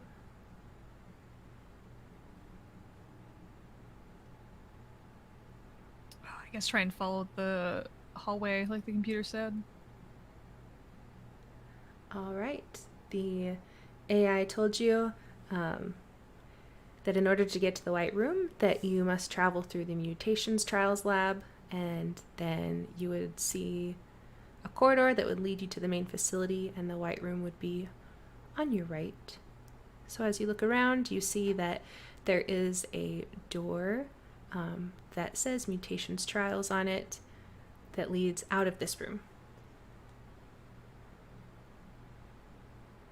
Are you guys ready? I mean, yeah, I guess. I looked to Allie. You good? Let's go. All Let's right. go. As you approach the door, it is motion censored and it opens for you. This room is a little bit darker, but what you can make out is it looks like a lot of the genetic testing and modifications for the food is done here. So you see rows and rows of trays that have dirt in them, and some have small little sprouts going all the way up to plants that have quite thick stems with leaves on. As you enter the room, you come at just the right time. The misters turn on and do a little misting on these plants.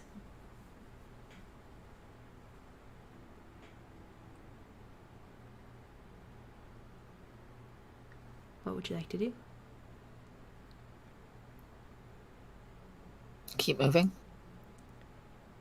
All right, you start walking through, and it seems like pretty straightforward. It is a large room, but there is a door on the other side, straight path forward, and you're walking along. The mists touching some of you actually feels pretty good. It's getting a little bit warm in here. And Taylor, as you're walking through, you're not at the front, you're not at the end, you're right in the middle of your friends. It's small enough to be walking single file. You feel something wet on your arm, and as you look down, you've noticed that this middle-sized sproutling has just shook off its dew onto you. Oh. It's so like a sprouting on the from one of the things. Sorry. Yeah, it's a medium-sized plant, and it has just shook itself off, kind of like a dog, onto you. Oh. Guys, did you see that? Did it move? Seline turns around, absolutely not having seen anything, like, huh? Yeah, V didn't see it. So it just kind of like looks the water off, staring at the plant. All right, you guys keep walking through. Guys, I don't trust these plants. I mean, you didn't trust that tree in town either. Okay, I might have a thing against plants. I don't know. Plant phobia. My goodness.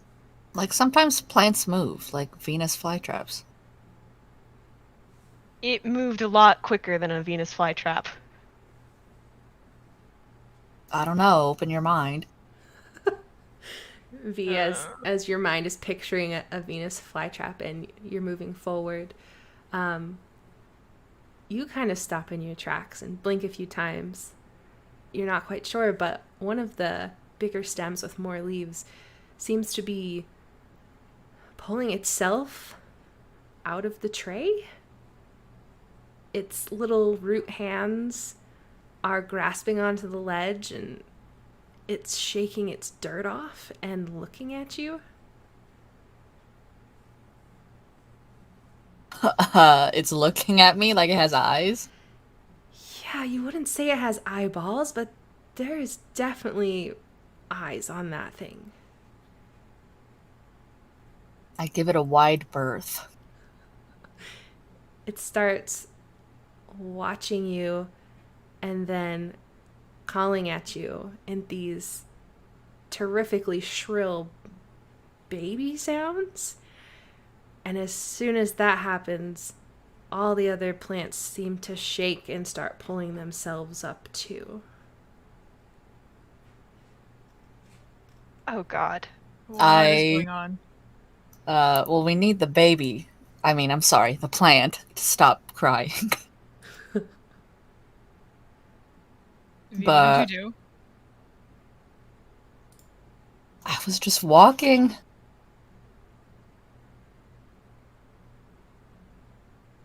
You know, maybe we should just leave. You let them cry it out, right? That's what you do?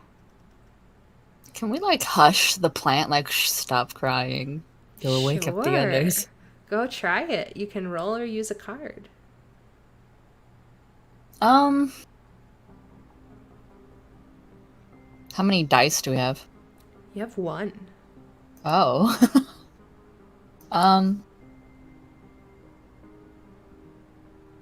Sure. Actually, no, I'll use a card. I changed my mind. All right. Use a card. Is clubs your suit? No.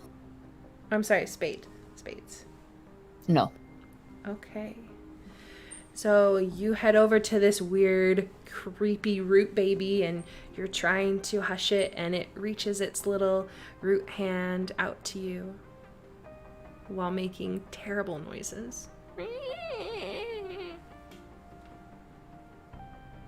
I guess I hold my hand out like, shh, it's okay, chill out. Great. You hold your hand out, and its little root hand is only enough to grasp around one finger. But as soon as it does, its little roots start spinning around your entire hand, leeching onto you. V, that does not seem like the best idea. No, But is it crying? Oh, it is shrilly screaming at you.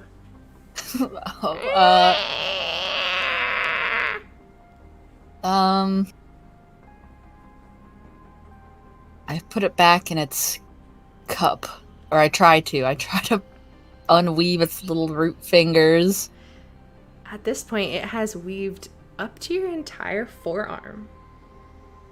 It's not coming off. Pull it off. Pull it off. You also see that the other sproutlings are starting to pop out of their pots and even move on the floor towards you. I guess we're taking it with us. Are they only going towards V, or are they going towards anyone else? They're going towards your whole group, and they're almost close enough to touch you. Run. What do you mean run? I don't think we can go anywhere. Well, technically, there's a decision to be made, but I can't make a decision because of the thing you told me. You're right. So I'm just not making a decision. It's very true. Thank you Very for remembering honest. that. What do we do? Fight them?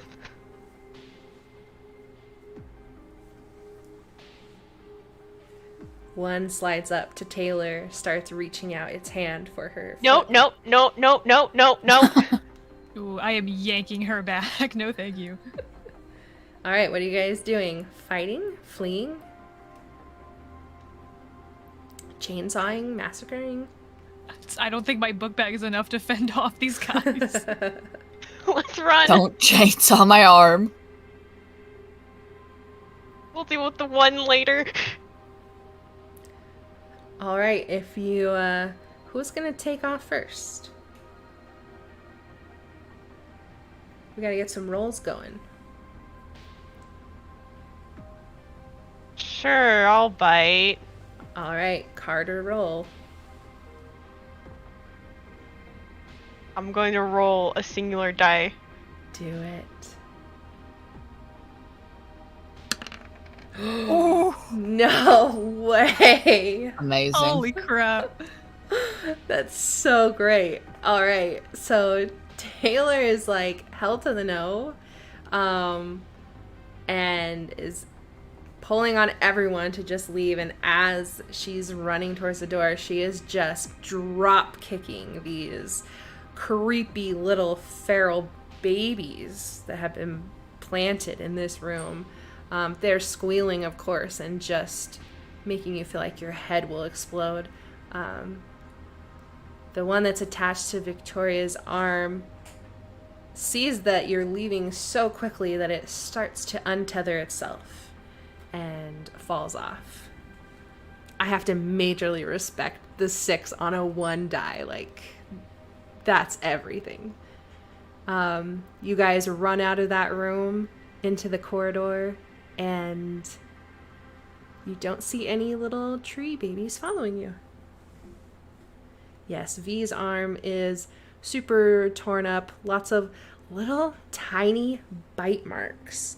Like, you're looking and you thought they were scratches, but now that you're looking closer, there's these sharp little teeth incisions all over your arm.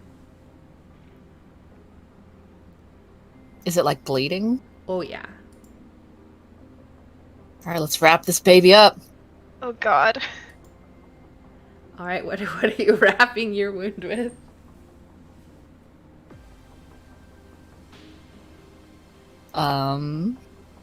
Anyone have anything? I got my hoodie, but I feel like it's a little too bulky. Unless you want me to just tear off the arm of it. V's like clutching her arm, like, oh my god, someone do something. There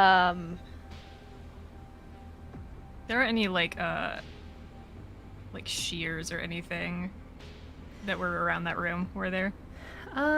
Right now you are like in the corridor that's right next to going into the big facility.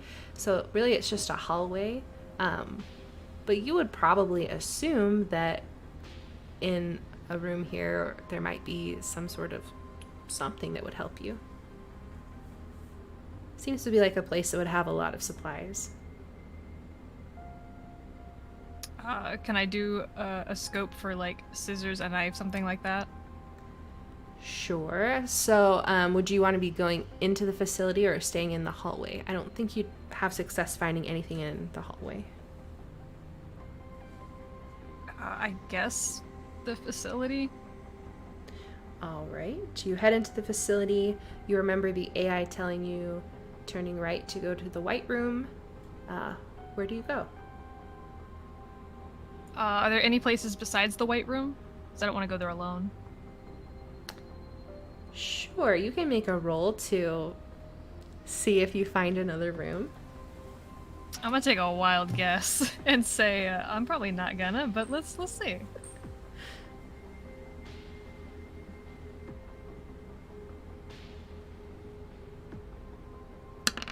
No fucking way. No way. Yo! What?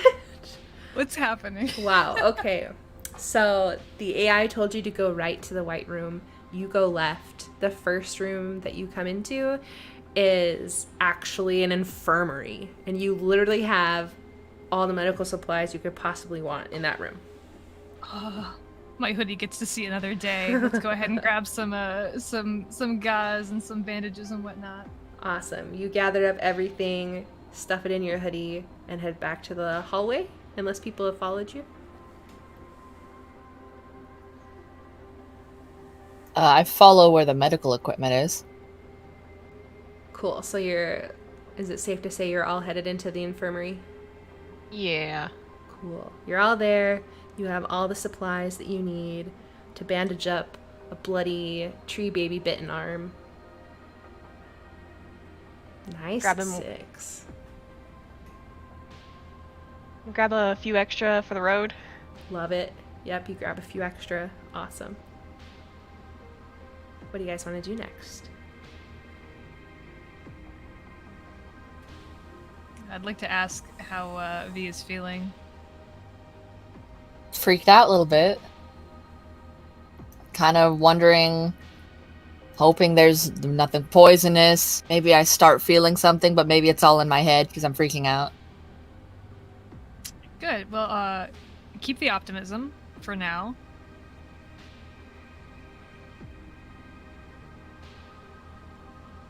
Let us know if it starts getting worse, right?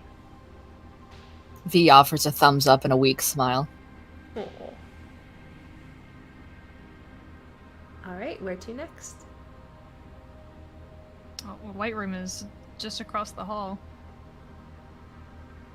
Okay, you guys ready? Let's get Jasper. Alright. You head across the hall to where the AI directed you to go for the White Room, and at this point we are going to freeze you for a moment and switch to Jasper. But is it really freezing you? Because you see him, your best friend, despite what Allie says, your best friend in this white chair hooked up to all these machines. And now we turn to Jasper's point of view. He's having this same dream. Baby, chalk, ice cream, mom, dogs, pipe, getting older, dog bite, bird, right, there was a bird. Followed the bird. Now you are standing in what feels like a desert. Nothing around except for one glass door and a bird on the ground. The dogs are so close now that you can see them and almost smell them.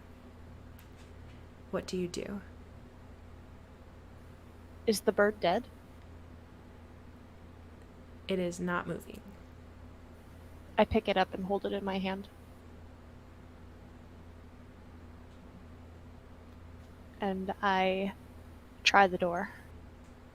The door opens. Do you go through it?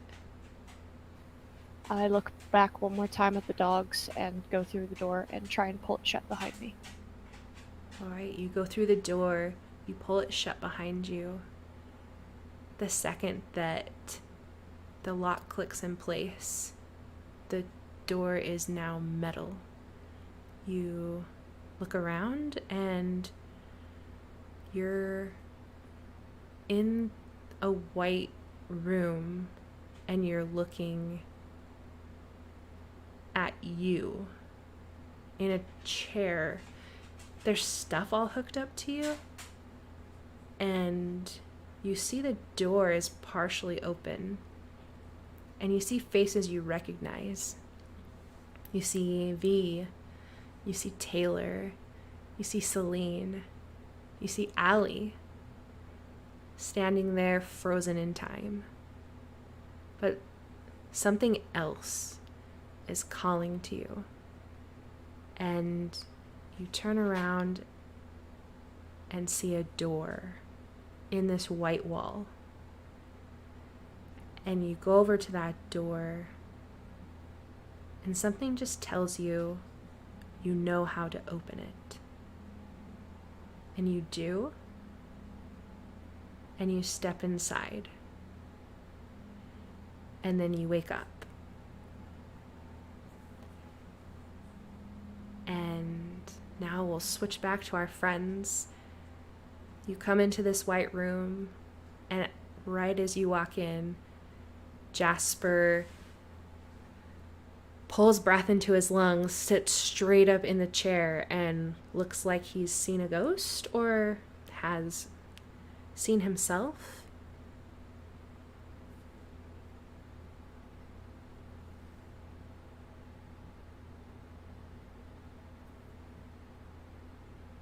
Jasper? Taylor?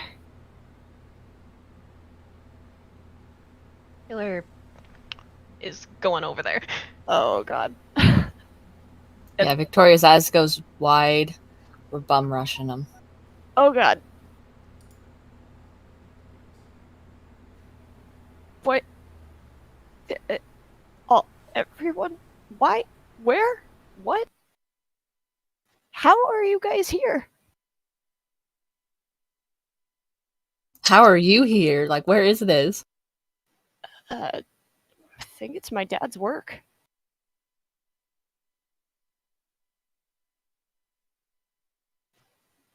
Is that Allie? Hi. What? Wait, why is everyone here? I don't understand. We were here to visit you. But then all this weird, crazy stuff happened. Crazy how? I don't even know where to begin. I look to the others. Something got V's arm. That's crazy. We'll start there. You're Weird stuff hurt? here. We can talk later. Let's get the hell out of here. Am I still like all hooked up to the machines and stuff? If so, I should probably start pulling those out. Yeah, you can definitely pull those out, and you feel so excited to see your friends. You still feel super disoriented. You don't totally know that you understand what's happening, but you're glad they're here. And you have this very intense pull to follow your dream. Is there a door where I saw it? Would you like to go check? Yeah. You walk up to the wall where you saw a door in your dream, and the wall slides back.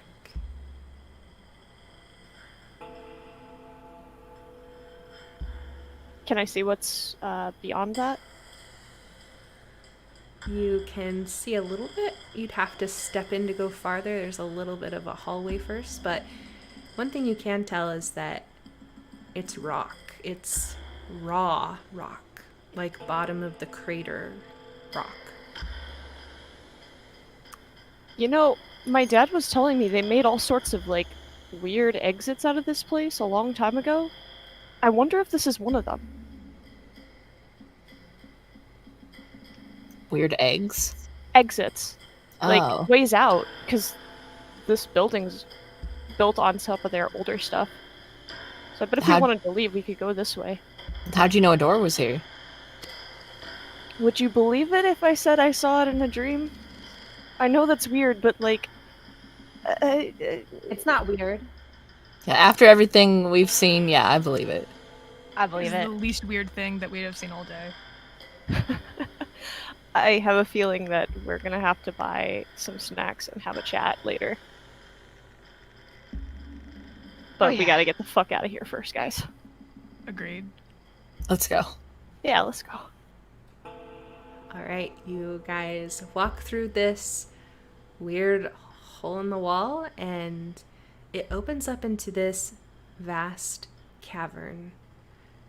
It's just rock, no equipment or anything else except for in the middle you see a hole.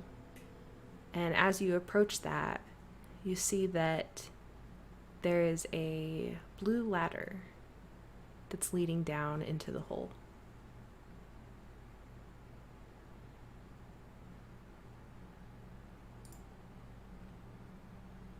Oh boy. This looks right. Does it? Well, I mean, it's no picnic, and this whole place is kind of a fucking horror show, but I mean... It's still going. The tunnel still has an exit. And this was in your dream? This, not so much. But, I mean, everything seems pretty straightforward so far. And you really want to go into the deep, dark hole? The options are, what? What ate your arm again? Oh, yeah, fair. Let's go. And you're sure that there's an exit? I mean, I feel like I wouldn't have been... I don't know. This feels right to me, though. Okay. Let's go. All right, can you tell me the order in which you descend the blue ladder? It's not the order I will kill you in, I promise. Do we want... Allie will go first. Yeah. Thanks, Allie. Jasper will follow her. And wave his friends and be like, come on. I promise, it's fine. I'll go after that. V will go. Taylor's in the back. All right. All right, the group of you slowly start descending this blue wooden ladder. There are no lights down below, so it's hard to know how long it goes, where it goes, what you're about to get into. But one thing's for certain is that you found Jasper and you're getting him out of here because this place is so fucked up. As you're climbing down the ladder, that pressure that's been building in your head just keeps getting more and more immense. But you push forward. And there's steam that's rising up from below, some kind of heat source that makes it terrible to keep climbing, but you do. And then things start to get a little hazy. Like you're not sure if you are asleep or awake or still climbing or holding still. And Taylor, all of a sudden, you see yourself standing in your front yard in the middle of summer. And your hair is pulled up high, your worry stone around your neck as the sun beats down on you. Your aunt is sitting under a shade umbrella, fanning herself as she talks to you excitedly. And you can't quite make out what she's saying, but she throws her head back and laughs, and you can't help but laugh too. And then you feel something wet on your cheek, and then on your ear. And suddenly, raindrops in the middle of July. You look to your aunt and she just sits there, roaring with laughter, and the rain starts to pour. And you realize you've had this nightmare before. You frantically run around your front yard, ankle deep in water. It shouldn't be possible, but there it is. First ankle deep, then knee deep. It's getting harder and harder to walk. Your aunt is still sitting in her chair, laughing. The water is up to her chest. What do? Taylor calls out to her aunt, but she's moving towards high ground. They need to get to high ground. You call out to your aunt. She doesn't respond to you. You look for high ground, and the only place you can see is your house. So you climb and you get on top of your roof. And when you look down, the water is rising with you. Your aunt is completely submerged in water, and you see others now that are thrashing in the waves, being consumed by the water. You reach for your worry stone, but there's nothing there. And the water rises. It's not on your neck anymore, but you see it floating effortlessly on the top of the water, and you feel so compelled to go after it. She has to get it. She has to reach for it. She has to go into the water. Maybe just at first a hand reaching out, holding on, before finally full lets go of the other hand and slips into the water. Taylor, you're in the water, and you've had this nightmare before. You begin to sink like a rock, and as much as you fight, you can't stop your descent. You just go down and down and down. You start to lose sight of the sun's rays refracting in the water. But then something weird happens and your speed slows. And in these murky waters, you see that you're surrounded by people you know. You see your aunt, you see your friends, and they are desperately swimming to the surface, but moving nowhere. What do you do? She swim back up with them? You notice that when you swim up, they go down. Oh no. When you stop, they stop. Oh no.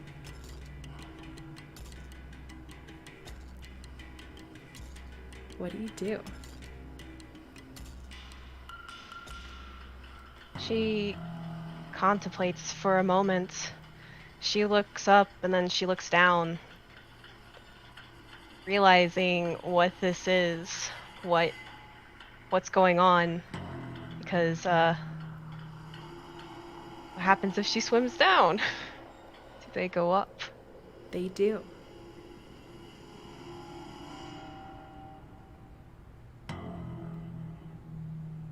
Do you keep swimming? Oh, she does. Maybe. Wait, yes. All right. Taylor, as you swim down, your friends and family swim up.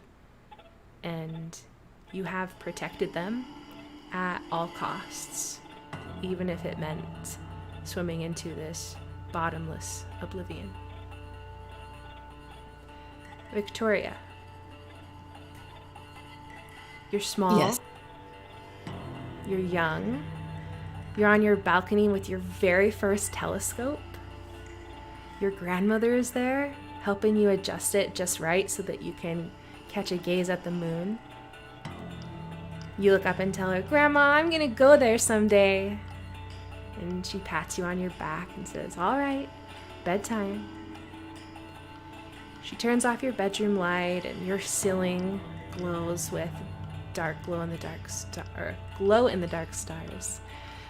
All in their correct locations, of course. Your grandmother made sure of that. And you beg her for reading time. She pulls out a thick academic book about space. And she says, "All right, but my eyes are tired. It's your turn to read." The air from the balcony with those doors still open drifts in. You cuddle in tight, and she closes her eyes and hands you a book, open to a chapter about asteroids and meteors. What do you do? I read about the asteroids and the meteors like my grandma told me to do. All right. As you run your hands along the page, you notice a shadow pass over it. And you stop reading and look out over your balcony. And as your eyes adjust, you see the faintest shadow peeking up around the corner, staring at you. What do you do? I jump up and slam the balcony shut. Was it a door or a window? Yeah, doors. You I jump up. slammed the door shut. You slam them shut. You crawl back in bed. And you look over. And the doors are open again. And it's staring at you.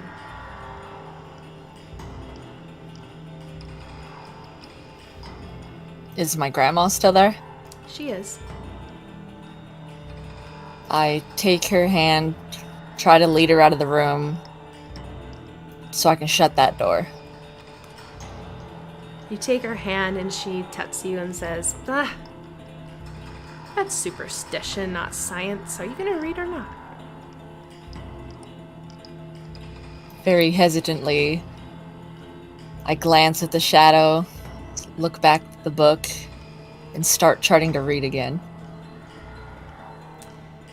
As you are watching it, before you start reading, it darts from one side of the balcony to the other, tipping over your telescope.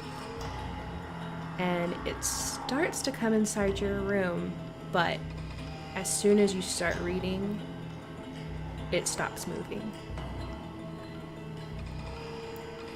What do you do?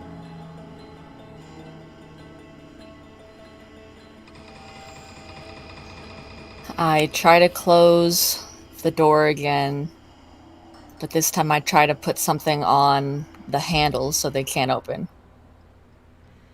You get up and go to close the door, but as long as you're not reading, the shadow is coming for you. And it makes it inside of your room. I'm really reading now.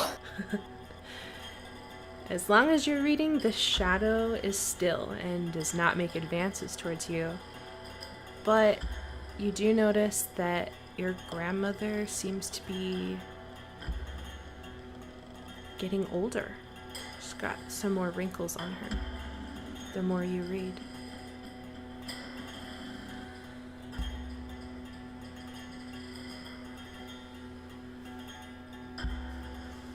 What do you do?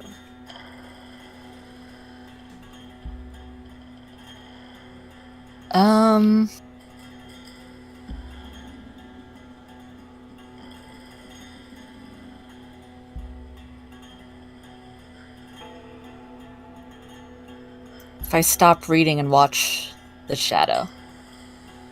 Alright, you stop reading and the shadow cocks its head at you and then moves towards your grandma.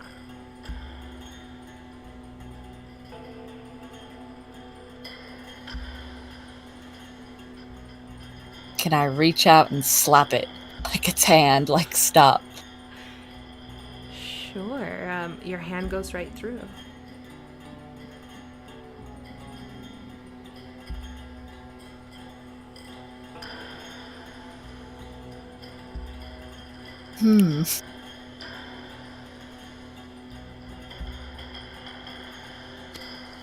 I tell my grandmother I want to read downstairs.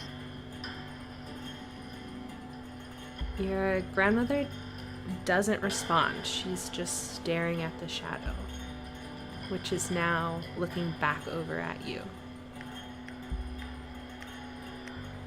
Can I try to pull her hand again while also trying to read at the same time to get out of the room? Sure, you're holding the book in one hand, reading, trying to guide your grandmother out of the room. Is that right? Yeah. Your grandmother doesn't move. You pull, but she stays right there in bed. I start reading the words backwards.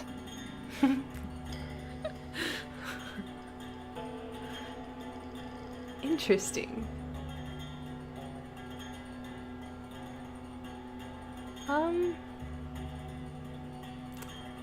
The shadow pauses and looks really surprised by the choice and is now very invested on making its way to you.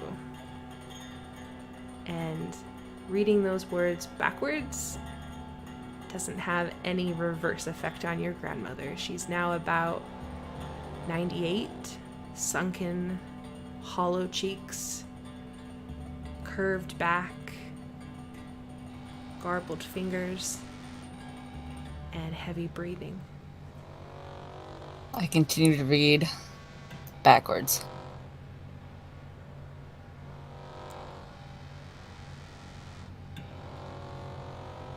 All right, you read backwards, and The shadow just looks at you but doesn't come any closer. Your grandmother is slumped over, has almost all of her hair missing, her bones sticking out from her skin.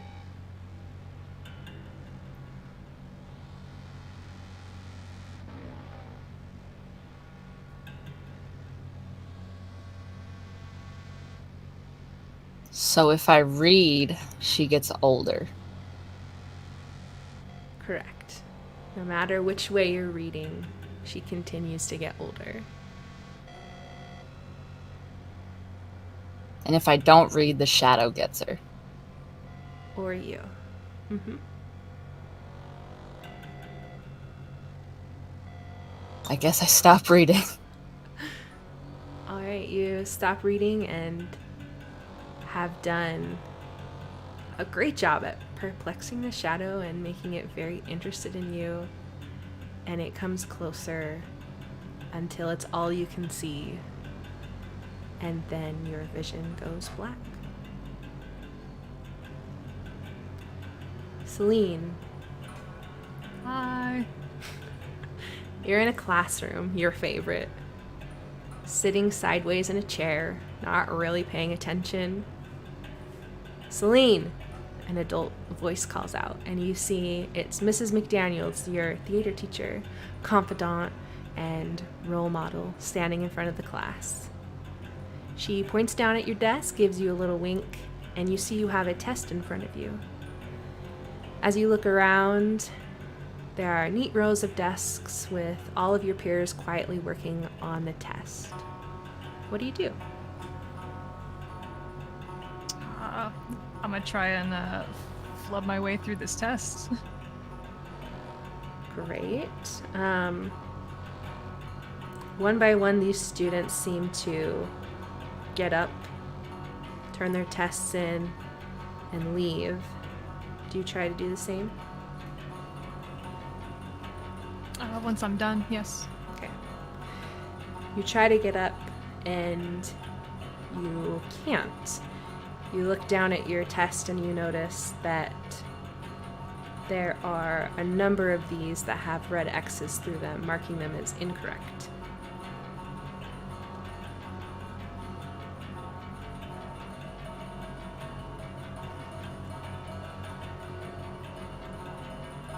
What would you like to do?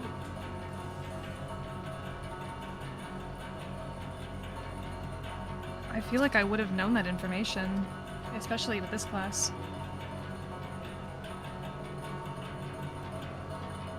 You notice that if you take that paper and fold it over, there's the exact same test over again. Blink. Can I try again? Sure. Let's have you roll. Let me think. I don't want to have you roll one dice since that's what we're at. It doesn't seem super fair. Let's have you roll 5d6.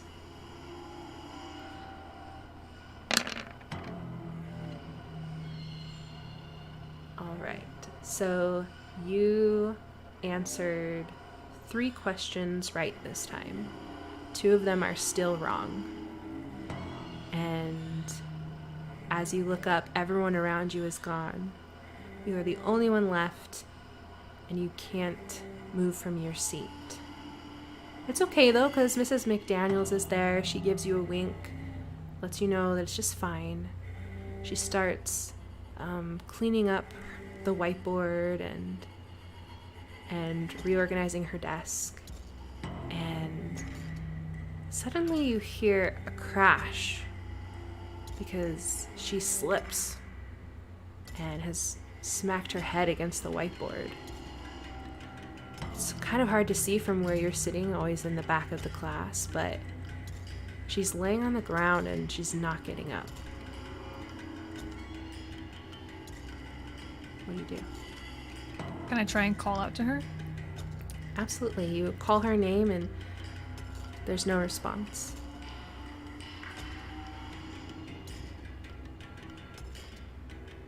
Can I still not get up?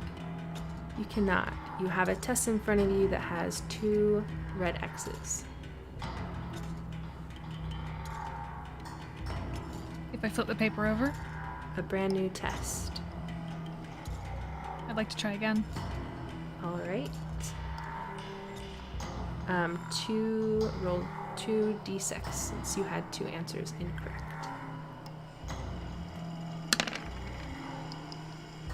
All right, this time you have all but 1 question correct.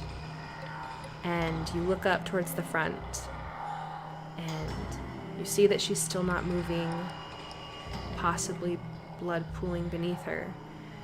And she just calmly says to you, "Finish your test, Seline." You also see new students coming in, stepping right over Mrs. McDaniels, taking their tests, turning them in, and leaving. No one acknowledges you, and no one acknowledges her. I flip the test over. New test.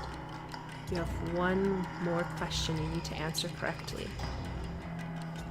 Go ahead and roll. 1d6. Mm-hmm. Naturally. Incorrect. I flip it over. Try again.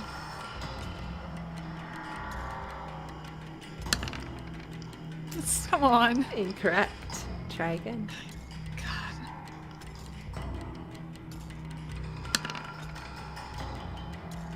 You have finally answered all of your questions correct.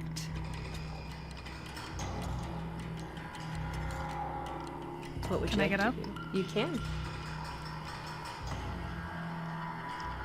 I'd like to go, I guess by instinct turn in my test, but go check on Miss McDaniel. You turn in your test and you run over to your theater teacher, and as soon as you touch her, your vision goes black. Alayna. It's the same as it has always been. A sea of bodies lies before you. Writhing, slippery flesh. Details are hard to make out, but you see a blue glow in the distance. What do you do? I walk toward the blue glow. You walk forward, stepping on the backs, arms, and legs of others. As you go further, you start to even recognize some, and they reach out, crying for help. But this isn't a fear or a shock. You've come to expect this. What do you do? I keep walking toward the blue glow. Their cries get louder and the undulation faster. What do you do? I continue. Their skin begins to melt off their bones and these skeletal hands reach out to you. What do you do? I keep going. You're walking on a rocky surface, covered in bones. What do you do? There's a hesitation, but then I keep going. All right. The 5 teens find themselves together.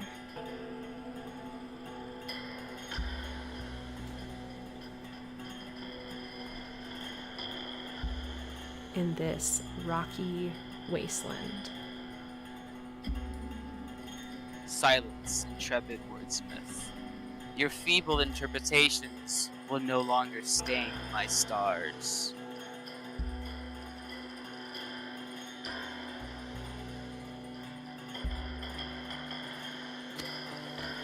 Rudimentary creatures of blood and flesh, you sought out the greatest within yourselves, only to find a path littered with the splintered skulls of your kin. The view from atop of their sacrifices is magnificent.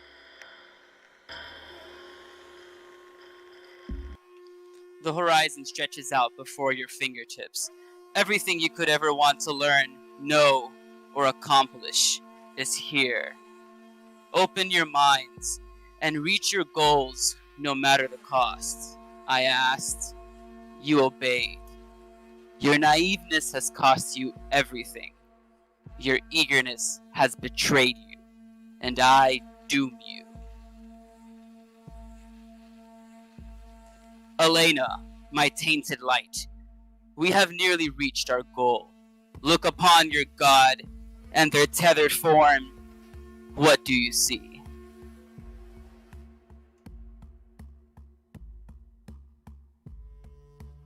Alayna steps forward. There is a glow, a blue glow that she's followed. She's followed toward it, walked toward it for so long. And there in front of her, she sees this glow is coming from a diamond. It's rough, it's large, but the glow is what tells her it's what she needed to find. She pulls up closely to it, reaching out, and she touches it.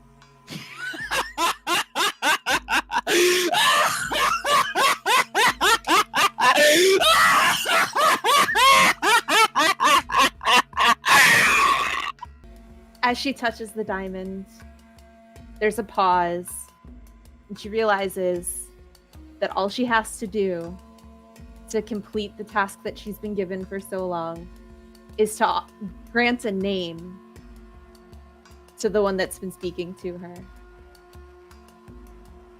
So softly, she pauses once more and then says, I name you at all costs. Yes.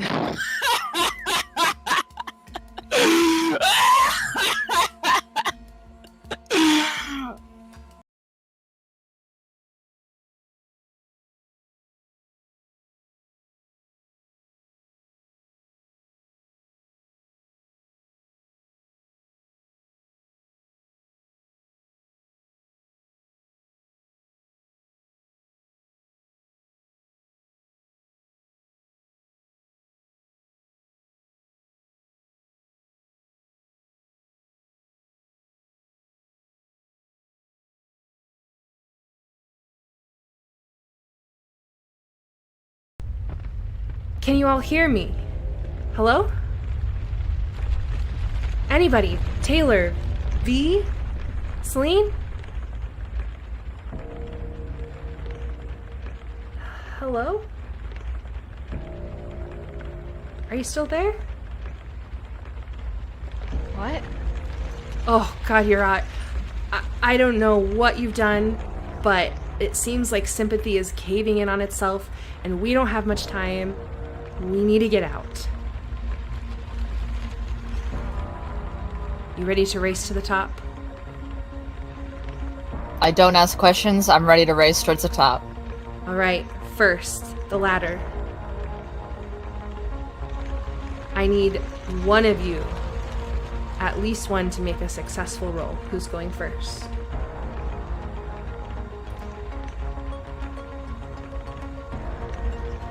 I'll go first.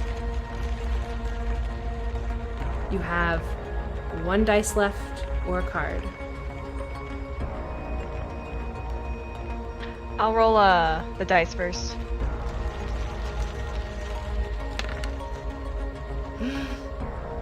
It's a success. No one else has to roll. All of you climb up the ladder as fast as you can. The walls are coming down around you. These large chunks of rocks almost hit you off the ladder as you are climbing, but you have never climbed so fast in your life before. You reach the top. You're right near the white room. What do you do?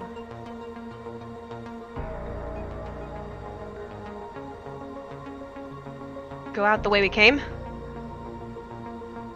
You run out of the facility. I need a successful check. and it can't be now from Taylor.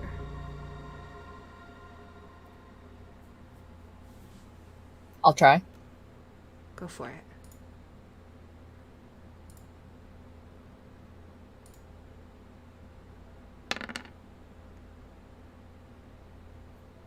Not successful. Who's trying next?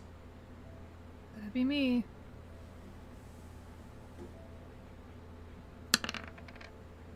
A success on one die.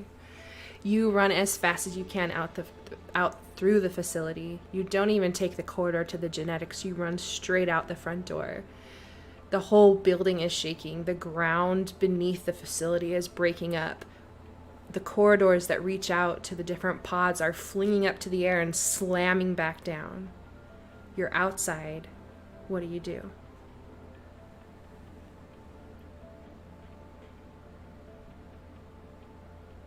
Run out of this crater. Yeah, maybe go back up the incline. All right. It's the cat at the tree. Grab the cat on the way. You are heading up the incline to the ridge. I need one success. It can now not be from Taylor or V.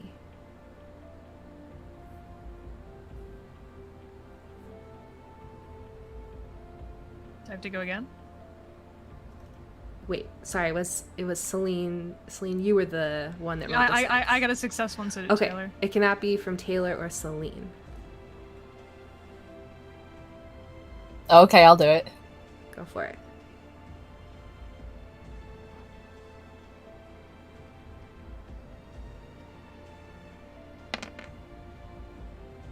A failure.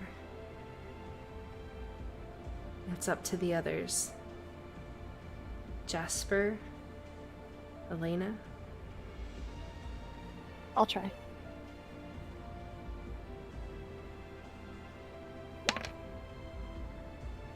Failure. Allie? So close, but a failure.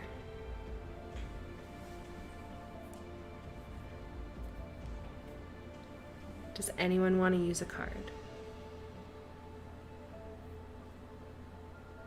I'll use a card, because I have one.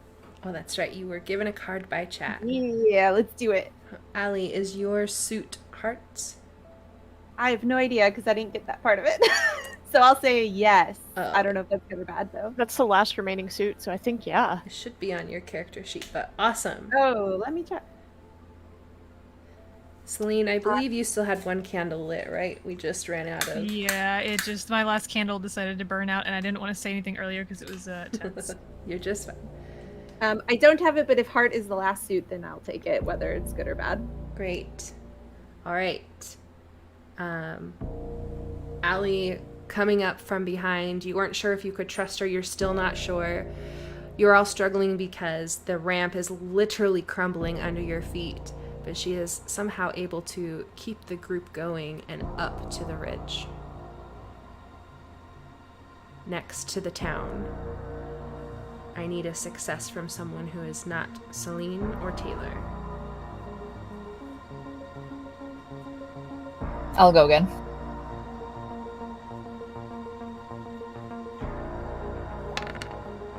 So close. I'll give it another roll.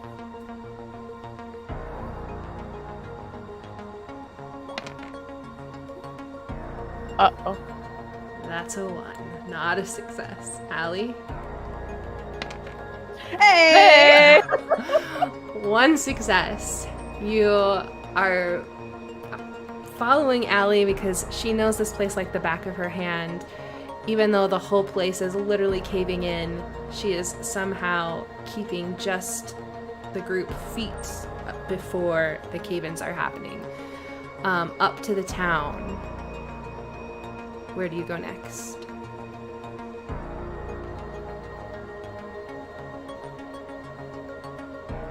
To the top? Is the only way out back through that, visitor area? It is. Say we go there. Alright, I'm gonna need 1 more success. not from Seline or Taylor. Okay. Monarchy. You got this. Not a success. Jasper? Alright. I'll try again.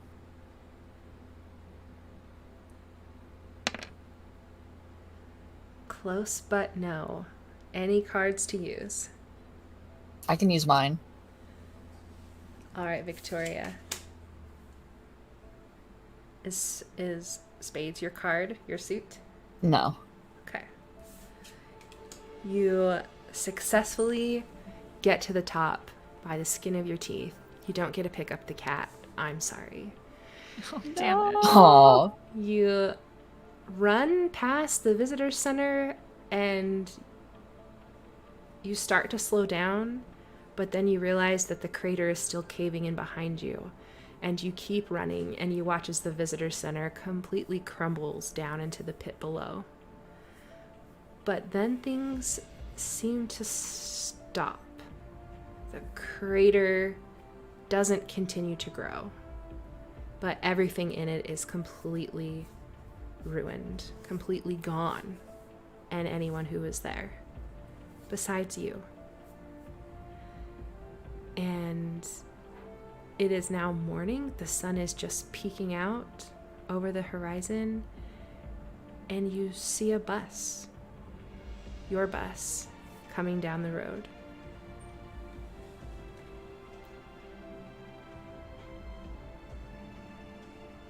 What do you do? Run to the bus. Jasper's gonna kind of stop and stare at the crater, and like you hear him whisper softly, "Shit, my parents."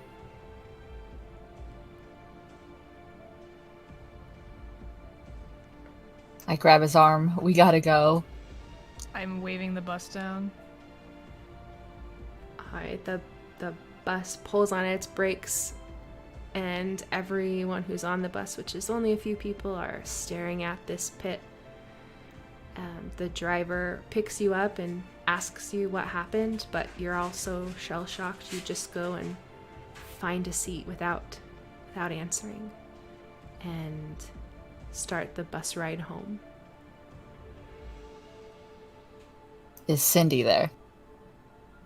She is not on the bus. But Alayna is.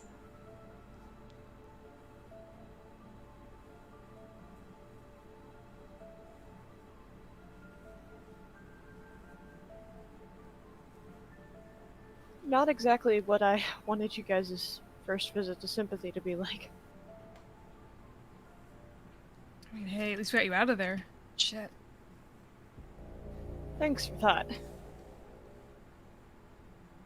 God, are you okay? Are you guys all okay? Yeah, how's your arm?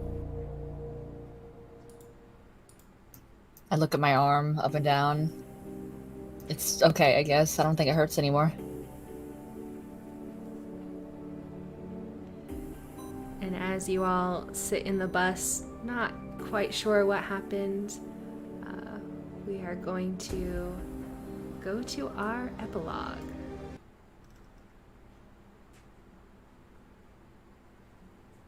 And that is where we check in with our characters and see what they're doing, thinking, and feeling while we wrap up our story.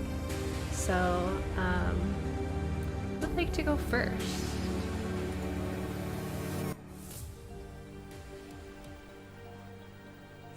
I'm gonna pick people then. Taylor, what are you thinking? We're all shell-shocked. What's your character thinking, doing, saying? Taylor's definitely shell-shocked and also kind of channeling that energy towards like, okay, are people alright? Is V alright? Is V alright? Keeps asking V. Great question. Excellent. V, how are you doing? Are you alright? She's shell-shocked like everyone else. She's kinda has her feet up on the chair, wrapping her arms around her knees. She nods her head at Taylor, like, yeah, I'm fine. Seline. Seline is just rubbing at his face, trying to figure out exactly where to go next. I mean, we gotta figure out how to unpack what the hell just happened. We gotta find a place for Jasper to live. I don't know, maybe I got like a nice like studio space in my basement that I can clean out for him. I don't know what's gonna happen. I don't know where to go from this. Jasper? Revisiting that shell shock notion, Jasper's just cycling images over and over in his head of that white room, of seeing his friends burst in, the door, thinking about the bird, the nightmares, seeing that crater, thinking about what happened to his parents, but also just this overwhelming sense of relief that all of his friends are here, and he's on a bus, he's leaving Sympathy. Alayna made it out. He's got almost everyone that he loves with him, and that's a good way to end it for him. Not the best, but it was better than it could have been. Speaking of Alayna. Oh boy. How is she feeling? She is in a complete state of shock. She accomplished the goal that she's been trying to do for the longest time, but the results of which destroyed everything. She's never been out of the town. She's recently learned her dad is dead, and she doesn't know how or why. And she's with people she doesn't really know. Because even though her and Jasper are close, they've only known each other a few weeks. And so there's just a lot of question marks and unknown in her future for her. Definitely. Thank you all for sharing. These are the thoughts and feelings that you have on this bus ride home. Some of them you may share, some you might keep to yourself. But you do eventually land back in your hometown, and you get off the bus, the 5 of you standing on the road. There's a quietness to your neighborhood. It's early in the morning, but it's not that comforting quietness as much anymore. You've been through a lot. Is there anything that you want to say to each other before you go home? Man, I just want to give him a hug.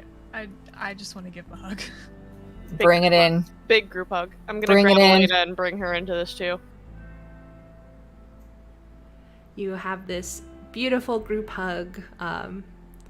Even Alayna, who you've just met, and obviously the situation has brought you together.